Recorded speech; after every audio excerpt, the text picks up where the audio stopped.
Punjabi radio USA ਸੁਣ ਰਹੇ ਸਾਰੇ ਸਰੋਤਿਆਂ ਦਾ ਸਵਾਗਤ ਕਰਦੇ। ਤੁਸੀਂ ਜੁੜੇ ਹੋ ਪੰਜਾਬੀ ਰੇਡੀਓ USA ਨਾਲ ਪ੍ਰੋਗਰਾਮ ਖਬਰ ਤੇ ਨਜ਼ਰ ਪ੍ਰੋਗਰਾਮ ਦੇ ਵਿੱਚ ਸਾਡੇ ਨਾਲ ਹੁੰਦੇ ਨੇ ਬਲਤੇਜ ਪਾਨੋ ਜੀ। ਦੱਸਦੇ ਨੇ ਭਾਰਤ ਵਿੱਚ ਪੰਜਾਬ ਦੇ ਵਿੱਚ ਵਾਪਰਿਆ ਖਬਰਾਂ ਤੇ ਨਜ਼ਰ ਮਾਰਾਂਗੇ।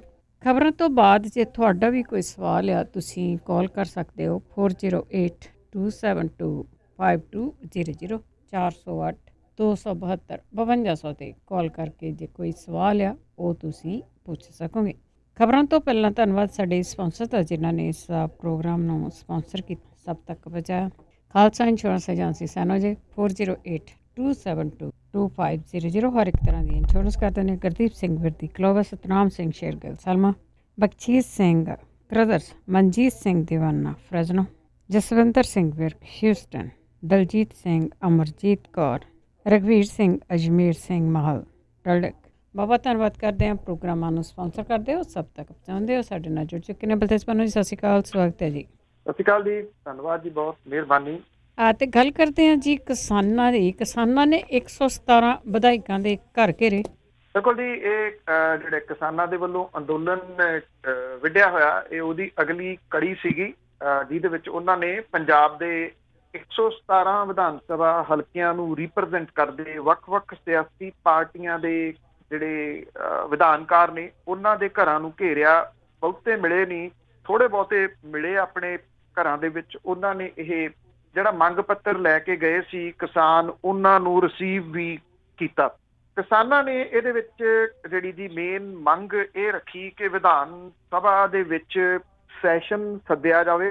ਸੈਸ਼ਨ ਸੱਦ ਕੇ ਇਹਦੇ ਵਿੱਚ ਜਿੰਨੇ ਵਿਧਾਨਕਾਰ ਨੇ ਉਹ ਕੇਂਦਰ ਦੀ ਸਰਕਾਰ ਦੇ ਵੱਲੋਂ ਜਾਰੀ ਕੀਤੇ ਗਏ ਆਰਡੀਨੈਂਸਾਂ ਦਾ ਵਿਰੋਧ ਕਰਨ, ਜਿਹੜੇ ਖੇਤੀ ਦੇ ਸੰਬੰਧੀ ਨੇ।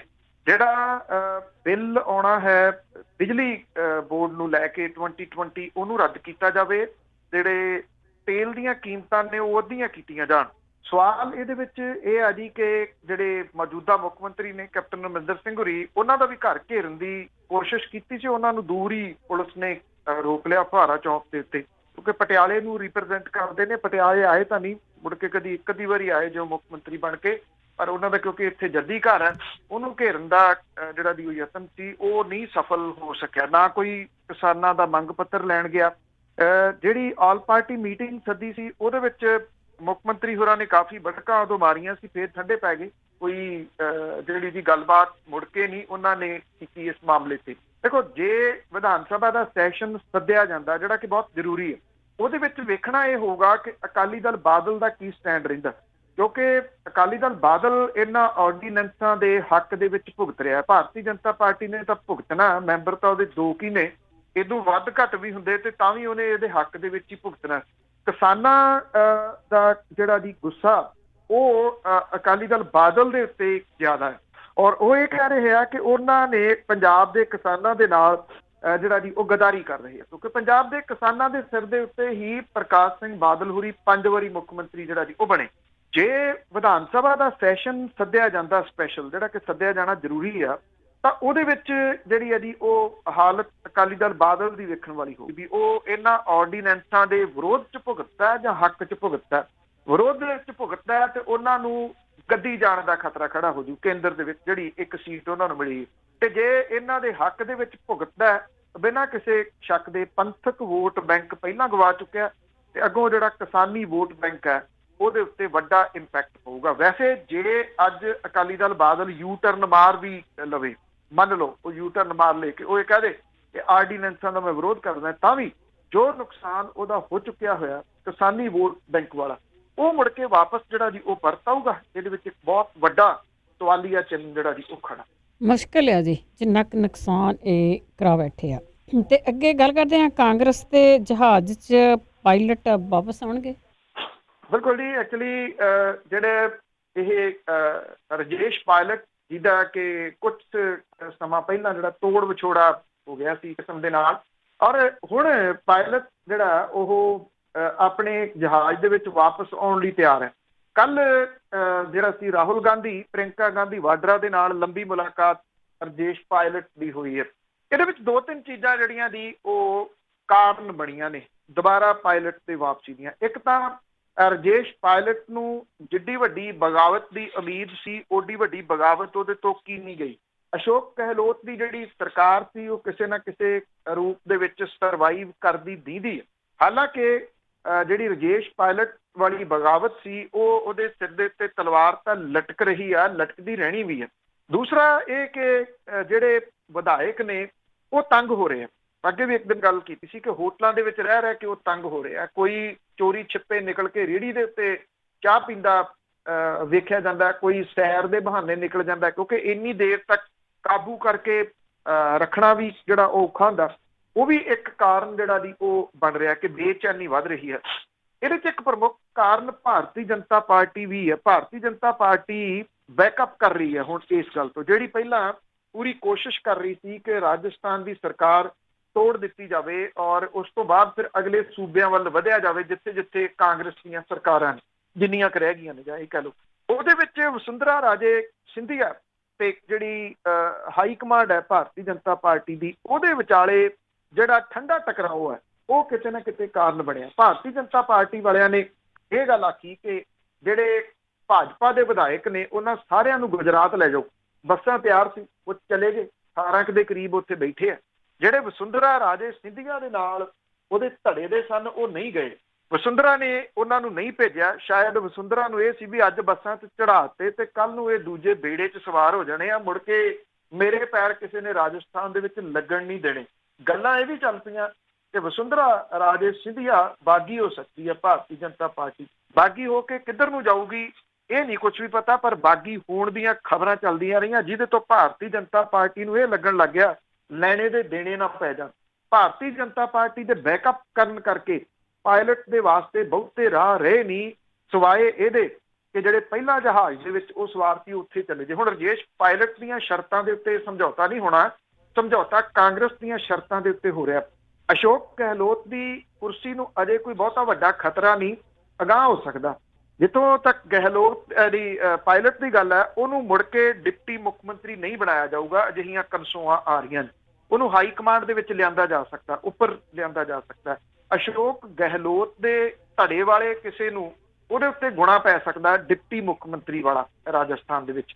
ਕੁਝ ਅਜਿਹੀਆਂ ਸ਼ਰਤਾਂ ਨੇ ਜਿਹਦੇ ਤਹਿਤ ਇਹ ਸਾਰਾ ਕੁਝ ਜਿਹੜਾ ਦੀ ਉਹ ਹੋ ਰਿਹਾ। 14 ਤਰੀਕ ਨੂੰ ਵਿਧਾਨ ਸਭਾ ਦਾ ਸੈਸ਼ਨ ਹੈ। ਹੋ ਸਕਦਾ ਹੈ ਕਿ ਕਾਂਗਰਸ ਅਜੇ ਸ਼ਰਤ ਇਹ ਲਾਵੇ ਪਾਇਲਟ ਧੜੇ ਦੇ ਉੱਤੇ ਕਿ ਪਹਿਲਾਂ 14 ਵਾਲਾ ਜਿਹੜਾ ਵਿਧਾਨ ਸਭਾ ਦਾ ਸੈਸ਼ਨ ਹੈ ਉਹਦੇ ਵਿੱਚ ਜਾ ਕੇ ਸਰਕਾਰ ਦੇ ਹੱਕ ਦੇ ਵਿੱਚ ਵੋਟ ਪਾ ਕੇ ਇਹ ਦੱਸੋ ਤੁਸੀਂ ਕਾਂਗਰਸੀ ਹੈਗੇ ਹੋ ਜਾਂ ਨਹੀਂ। ਸੋ ਇਹ ਸਾਰਾ ਕੁਝ ਜਿਹੜਾ ਦੀ ਇਹ ਚੱਲ ਰਿਹਾ ਔਰ ਲਗਭਗ ਇਹ ਤੈਅ ਆ ਕਿ ਹੁਣ ਸਚਿਨ ਪਾਇਲਟ ਦੀ ਜਿਹੜੀ ਵਾਪਸੀ ਆ ਉਹ ਕਾਂਗਰਸ ਦੇ ਜਹਾਜ਼ ਦੇ ਵਿੱਚ ਹੋਗੀ ਜੀ। ਤੇ ਅੱਗੇ ਗੱਲ ਕਰਦੇ ਹਾਂ ਜੀ ਕਰੋਨਾ ਦੇ ਮਰੀਜ਼ਾਂ ਦੀ, ਤੇ ਇਹ ਕੇਸਾਂ ਦਾ ਮੁਲਕ ਦੇ ਵਿੱਚ ਇੰਨਾ ਵਾਧਾ ਹੋ ਗਿਆ ਕਿ ਮੌਤਾਂ ਦੀ ਗਿਣਤੀ ਵੀ ਵੱਧ ਗਈ ਹੈ। ਬਿਲਕੁਲ ਜੀ। ਐਕਚੁਅਲੀ ਪਿਛਲੇ 24 ਘੰਟਿਆਂ ਦੇ ਵਿੱਚ ਜਿਹੜਾ ਉਹ 53,016 ਮਾਮਲੇ ਸਾਹਮਣੇ ਆਏ। 887 ਜਿਹੜੀਆਂ ਮੌਤਾਂ ਹੋਰ ਹੋਣ ਦੇ ਨਾਲ 45,000 ਨੂੰ ਕ੍ਰਾਸ ਕਰ ਗਿਆ ਜੀ ਇਹ ਅੰਕੜਾ। ਇਹ ਰਾਤ 12 ਵਜੇ ਤੱਕ ਦੇ ਅੰਕੜੇ ਨੇ ਜੀ, 1 ਵਜੇ ਤੱਕ ਦੇ। ਔਰ 45,353 ਕੁੱਲ ਮੌਤਾਂ ਜਿਹੜੀਆਂ ਹੋ ਚੁੱਕੀਆਂ ਹੋਈਆਂ ਨੇ। 22,67,153 ਕਰੋਨਾ ਵਾਇਰਸ ਦੇ ਜਿਹੜੇ ਜੀ ਉਹ ਪੇਸ਼ੈਂਟ ਇਸ ਵੇਲੇ ਹੈ। ਸਰਕਾਰ ਦਾਵਾ ਇਹ ਕਰਦੀ ਆ ਕਿ ਰਿਕਵਰੀ ਰੇਟ ਜਿਹੜਾ ਜੀ ਉਹ ਬਹੁਤ ਹਾਈ ਚਲੇ ਗਿਆ। ਜੇ ਰਿਕਵਰੀ ਰੇਟ ਕਿਤੇ ਹਾਈ ਗਿਆ ਤੇ ਅੰਕੜਿਆਂ ਦੇ ਹਿਸਾਬ ਦੇ ਨਾਲ ਉਹ ਜਿਹੜਾ ਗਿਆ ਦਿੱਲੀ ਦੇ ਵਿੱਚ, ਮਹਾਰਾਸ਼ਟਰ ਦੇ ਵਿੱਚ 5,24,513 ਕੁੱਲ ਕੇਸ ਹੋ ਗਏ, ਜਦੋਂ ਕਿ 18,000 ਦਾ ਅੰਕੜਾ ਮੌਤਾਂ ਨੂੰ ਟੱਪ ਗਿਆ। 18,050 ਮੌਤਾਂ ਹੋ ਗਈਆਂ। ਤਾਮਿਲਨਾਡੂ 5,000 ਮੌਤਾਂ ਦੇ ਨਾਲ ਦੂਜੇ ਨੰਬਰ ਦੇ ਉੱਤੇ ਆ, 3 ਲੱਖ ਨੂੰ ਕ੍ਰਾਸ ਕਰ ਗਏ ਟੋਟਲ ਕੇਸ। ਆਂਧਰਾ ਪ੍ਰਦੇਸ਼ ਤੀਜੇ ਨੰਬਰ ਦੇ ਉੱਤੇ ਆ, ਕਰਨਾਟਕਾ ਉਦੋਂ ਬਾਅਦ ਤੇ ਦਿੱਲੀ ਬਾਅਦ ਵਿੱਚ। ਦਿੱਲੀ ਦੇ ਵਿੱਚ ਕੁਝ ਠੱਲ ਪਈ ਆ, ਹਾਲਾਂਕਿ ਦਿੱਲੀ ਕੰਟੀਨਿਊਸ ਜਿਹੜੀ ਜੀ ਉਹ ਪਈ ਹੋਈ। ਹਾਲਾਂਕਿ ਖਤਰਾ ਟਲਿਆ ਨਹੀਂਗਾ।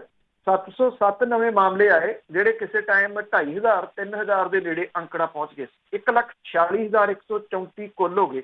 20 ਮੌਤਾਂ ਹੋਈਆਂ ਜਿਹੜੀਆਂ ਕਿ ਮੌਤਾਂ 250 ਪੌਣੇ 300 ਤੋਂ ਮੁੜੀਆਂ ਨੇ ਦਿਨ ਦੀਆਂ ਜਿਹੜੀਆਂ ਹੁੰਦੀਆਂ ਸੀਗੀਆਂ। 20 ਮੌਤਾਂ ਦੇ ਨਾਲ 4100 ਤੇ 31 ਮੌਤਾਂ ਕੁੱਲ ਹੋ ਚੁੱਕੀਆਂ ਹੋਈਆਂ ਨੇ। ਜੇ ਆਪਾਂ ਪੰਜਾਬ ਵਾਲੀ ਸਾਈਡ ਦੇ ਉੱਤੇ ਆਈਏ ਤਾਂ ਪੰਜਾਬ ਦੇ ਵਾਸਤੇ ਸਭ ਤੋਂ ਫਿਕਰਮੰਦੀ ਵਾਲੀ ਜਿਹੜੀ ਗੱਲ ਉਹ ਇਹ ਆ ਕਿ ਪੰਜਾਬ ਦੇ ਵਿੱਚ ਮੌਤ ਦਰ ਨਾਲ ਲੱਗਵੇਂ ਸੂਬਿਆਂ ਦੇ ਮੁਕਾਬਲੇ ਬਹੁਤ ਜ਼ਿਆਦਾ ਹੈ। ਹਰਿਆਣੇ ਦੇ ਵਿੱਚ 42,429 ਕੁੱਲ ਮਾਮਲੇ ਸਾਹਮਣੇ ਆਏ ਔਰ 499 ਮੌਤਾਂ ਹੋਈਆਂ, ਜਦੋਂ ਕਿ ਪੰਜਾਬ ਦੇ ਵਿੱਚ 24,899 ਮਾਮਲੇ ਸਾਹਮਣੇ ਆਏ। ਜੇ ਆਪਾਂ ਗਿਣਤੀ ਦੇ ਹਿਸਾਬ ਨਾਲ ਚੱਲੀਏ ਤੇ ਹਰਿਆਣੇ ਨਾਲੋਂ ਅੱਧੇ ਤੁਸੀਂ ਕਹਿ ਲਓ, ਪਰ ਮੌਤਾਂ ਤੁਸੀਂ ਦੇਖੋ ਹਰਿਆਣੇ 'ਚ 499 ਹੋਈਆਂ, ਜਦੋਂ ਕਿ ਪੰਜਾਬ ਦੇ ਵਿੱਚ 604 ਮੌਤਾਂ ਹੋ ਚੁੱਕੀਆਂ ਹੋਈਆਂ ਨੇ। 24 ਘੰਟਿਆਂ ਦੇ ਵਿੱਚ 18 ਮੌਤਾਂ ਜਿਹੜੀਆਂ ਉਹ ਸਾਹਮਣੇ ਜਿਹੜੀਆਂ ਸੀ ਉਹ ਆਈਆਂ।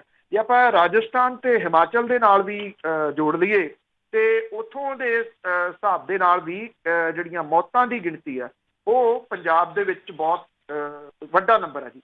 ਹਾਲਾਂਕਿ ਇਹ ਜਿਹੜਾ ਜੀ ਕਿਹਾ ਜਾ ਰਿਹਾ, ਜਿਹੜੇ ਸਰਕਾਰੀ ਅੰਕੜੇ ਨੇ ਉਹ ਇਹ ਕਹਿੰਦੇ ਆ ਕਿ ਇਹ ਮੌਤਾਂ ਜਿਹੜੀਆਂ ਨੇ ਉਹ ਜ਼ਿਆਦਾ ਇਸ ਕਰਕੇ ਨੇ ਕਿ ਪਹਿਲਾਂ ਉਹ ਕਿਸੇ ਨਾ ਕਿਸੇ ਗੰਭੀਰ ਬਿਮਾਰੀ ਤੋਂ ਪੀੜਤ ਨੇ। ਅਧਿਕਾਰੀ ਇਹ ਕਹਿੰਦੇ ਆ ਕਿ ਪੰਜਾਬ ਦੇ ਵਿੱਚ ਮੌਤ ਦਰ ਜਿਹੜੀ ਆ 2.45 ਹੈ, ਜੰਮੂ ਕਸ਼ਮੀਰ ਦੇ ਵਿੱਚ 1.88, ਚੰਡੀਗੜ੍ਹ ਦੇ ਵਿੱਚ 1.68, ਹਰਿਆਣੇ 'ਚ 1.36, ਹਿਮਾਚਲ ਪ੍ਰਦੇਸ਼ ਦੇ ਵਿੱਚ 0.42 ਹੈ ਔਰ ਪਟਿਆਲਾ ਦੇ ਵਿੱਚ ਸਭ ਤੋਂ ਵੱਧ ਪਿਛਲੇ 24 ਘੰਟਿਆਂ ਦੇ ਦੌਰਾਨ 7 ਮੌਤਾਂ ਹੋਈਆਂ। ਲੁਧਿਆਣੇ ਦੇ ਵਿੱਚ 6, ਜਲੰਧਰ 3, ਫਿਰੋਜ਼ਪੁਰ 'ਚ 2, ਮੋਗਾ ਤੇ ਮੋਹਾਲੀ ਦੇ ਵਿੱਚ ਇੱਕ ਬੰਦੇ ਦੀ ਮੌਤ ਹੋਈ ਹੈ। ਔਰ ਜਿਹੜੀ ਜੇ ਦੇਖਿਆ ਜਾਵੇ ਤਾਂ ਲੁਧਿਆਣਾ ਜਿਹੜਾ ਅਜੇ ਵੀ ਹੌਟਸਪੌਟ ਬਣਿਆ ਹੋਇਆ, ਜਿੱਥੇ 246 ਮਾਮਲੇ ਸਾਹਮਣੇ ਆਏ। ਦੂਜਾ ਨੰਬਰ ਪਟਿਆਲੇ ਦਾ, ਜਿੱਥੇ 198 ਨਵੇਂ ਕੇਸ 24 ਘੰਟਿਆਂ ਦੇ ਵਿੱਚ ਜਿਹੜਾ ਸਾਹਮਣੇ ਆਏ। ਜਲੰਧਰ ਉਦੋਂ ਅੱਗੇ ਆ ਤੇ ਸੰਗਰੂਰ ਉਸ ਤੋਂ ਬਾਅਦ ਜਿਹੜਾ ਸੀ। ਅਜੇ ਵੀ ਜਿਹੜਾ ਖਤਰਾ ਉਹ ਉਸੇ ਤਰੀਕੇ ਦੇ ਨਾਲ ਬਣਿਆ ਹੋਇਆ, ਪਰ ਹੁਣ ਤਾਂ ਜਿਹੜੀ ਸਰਕਾਰ ਹੈ ਜੀ ਉਹ ਮਿਸ਼ਨ ਫਤਿਹ ਦਾ ਜ਼ਿਕਰ ਵੀ ਕਰਨੋਂ ਹਟਕੀ ਜੀ। ਅੱਗੇ ਮਾਫੀਏ ਦੀ ਗੱਲ ਕਰੀਏ, ਮਾਫੀਏ ਬੜੇ ਆ ਪੰਜਾਬ ਦੇ ਵਿੱਚ, ਤੇ ਜਿਹੜਾ ਡੰਗਰ ਮਾਫੀਆ ਉਹ ਵੀ ਕਹਿੰਦੇ ਸਰਗਰਮ ਹੈ। ਬਿਲਕੁਲ ਜੀ, ਇਹ ਐਕਚੁਅਲੀ ਖੱਲ ਡੰਗਰਾਂ ਦੀ ਲਾਉਂਦਾ। ਜਦੋਂ ਜੇ ਤੁਹਾਨੂੰ ਯਾਦ ਹੋਵੇ ਤੇ ਸਾਬਕਾ ਜਸਟਿਸ ਰਣਜੀਤ ਸਿੰਘ ਕਮਿਸ਼ਨ ਦੀ ਰਿਪੋਰਟ ਆਈ ਸੀ ਤੇ ਉਦੋਂ ਵਿਧਾਨ ਸਭਾ ਦੇ ਵਿੱਚ ਪੱਟੀ ਤੋਂ ਜਿਹੜੇ ਵਿਧਾਇਕ ਨੇ ਹਰਮਿੰਦਰ ਸਿੰਘ ਗਿੱਲ, ਉਹਨੇ ਕੁਝ ਸਵਾਲ ਉਠਾਏ ਸੀ। ਉਹਨਾਂ ਸਵਾਲਾਂ ਦੇ ਜਵਾਬ ਅੱਜ ਤੱਕ ਨਹੀਂ ਮਿਲੇ। ਉਹਨਾਂ ਸਵਾਲਾਂ ਦੇ ਵਿੱਚ ਇੱਕ ਇਹ ਵੀ ਸ਼ਾਮਲ ਸੀਗਾ ਕਿ ਮੰਜੇ ਦੇ ਉੱਤੇ ਕੰਘੇ ਗਾਤਰੇ ਵੇਚਣ ਵਾਲੇ ਜਿਹੜੇ ਜਥੇਦਾਰ ਨੇ ਉਹ 5 ਸਟਾਰ ਹੋਟਲ ਤੱਕ ਕਿਵੇਂ ਪਹੁੰਚ ਗਏ। ਸਾਬਕਾ ਜਿਹੜੇ ਜਥੇਦਾਰ ਨੇ ਗਿਆਨੀ ਗੁਰਬਚਨ ਸਿੰਘ ਹੋਰੀ, ਐਕਚੁਅਲੀ ਉਹਨਾਂ ਦੇ ਮੁੰਡੇ ਦਾ ਕੰਮ ਵੀ ਡੰਗਰਾਂ ਦਾ, ਭਾਵ ਕਿ ਉਹਨੇ ਜਦੋਂ ਅਕਾਲੀ ਦਲ ਦੀ ਸਰਕਾਰ ਸੀਗੀ ਇਹ ਠੇਕਾ ਮੰਡੀਆਂ ਦਾ ਉਹਨੂੰ ਦਿੱਤਾ ਗਿਆ ਸੀਗਾ ਜੀ। ਔਰ ਇਹ ਚਰਚਾ ਚੱਲਦਾ ਰਹਿੰਦਾ ਕਿ ਜਿਹੜਾ ਮੀਟ ਪਲਾਂਟ ਹੈ ਡੇਰਾ ਬਸਤੀ ਨੇੜੇ, ਉੱਥੇ ਡੰਗਰ ਛੱਡਣ ਤੋਂ ਪੈਸਾ ਵਾਹ ਮੋਟਾ ਉਹਨੇ ਉਹਨਾਂ ਸਾਲਾਂ ਦੇ ਦੌਰਾਨ ਕਮਾਇਆ। ਮਤਲਬ ਕਿ ਕਿਸੇ ਨੂੰ ਇਹ ਲੱਗਦਾ ਹੋਵੇ ਕਿ ਇਹਨਾਂ 'ਚ ਕੀ ਪੈਸੇ ਹੋ ਸਕਦੇ, ਤੇ ਉਹ ਜਥੇਦਾਰ ਸਾਹਿਬ ਦਾ ਜਿਹੜਾ ਮੁੰਡਾ ਉਹ ਦੱਸ ਸਕਦਾ ਵੀ ਕਿੰਨਾ ਪੈਸਾ ਇਹਦੇ ਵਿੱਚ ਜਿਹੜਾ ਜੀ ਹੈ। ਕੋਵਿਡ ਦੇ ਦੌਰਾਨ ਜਿਹੜੇ ਇਹ ਠੇਕੇਦਾਰ ਨੇ ਇਹਨਾਂ ਨੂੰ ਚੁੱਪ ਚਪੀਤੇ 78% ਛੋਟਾਂ ਜਿਹੜੀਆਂ ਜੀ ਉਹ ਦੇ ਦਿੱਤੀ। ਹੁਣ ਇਹਨਾਂ ਨੇ ਕੀ ਕੀਤਾ, ਗੁੰਡਾ ਟੈਕਸ ਜਿਹੜਾ ਜੀ ਉਹ ਲਾਤਾ। ਗੁੰਡਾ ਟੈਕਸ ਤੋਂ ਪੰਜਾਬ ਦੇ ਵਿੱਚ ਭੇਡਾਂ ਬੱਕਰੀਆਂ ਵੀ ਨਹੀਂ ਬਚ ਰਹੀ। ਕੋਵਿਡ ਦੀ ਆੜ ਦੇ ਵਿੱਚ ਇਹ ਵਪਾਰੀ ਜਿਹੜੇ ਨੇ ਉਹ ਗੁੰਡਾ ਪਰਚੀ ਲਾ ਰਹੇ ਨੇ ਔਰ ਲੋਕ ਇਹ ਗੁੰਡਾ ਪਰਚੀ ਦੇਣ ਲਈ ਮਜਬੂਰ ਨੇ।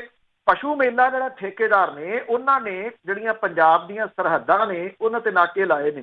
ਦੂਜੇ ਸੂਬਿਆਂ ਦੇ ਵਿੱਚ ਜਿਹੜੇ ਦੁਧਾਰੂ ਪਸ਼ੂ ਨੇ ਉਹ ਲਿਜਾਣ ਦੇ ਵਾਸਤੇ ਜਿਹੜੇ ਇਹ ਪਸ਼ੂਆਂ ਦੇ ਮਾਲਕ ਨੇ ਉਹਨਾਂ ਤੋਂ 5,000 ਤੋਂ ਲੈ ਕੇ 10,000 ਰੁਪਈਆ ਪ੍ਰਤੀ ਗੱਡੀ ਵਸੂਲੇ ਜਾ ਰਹੇ ਆ।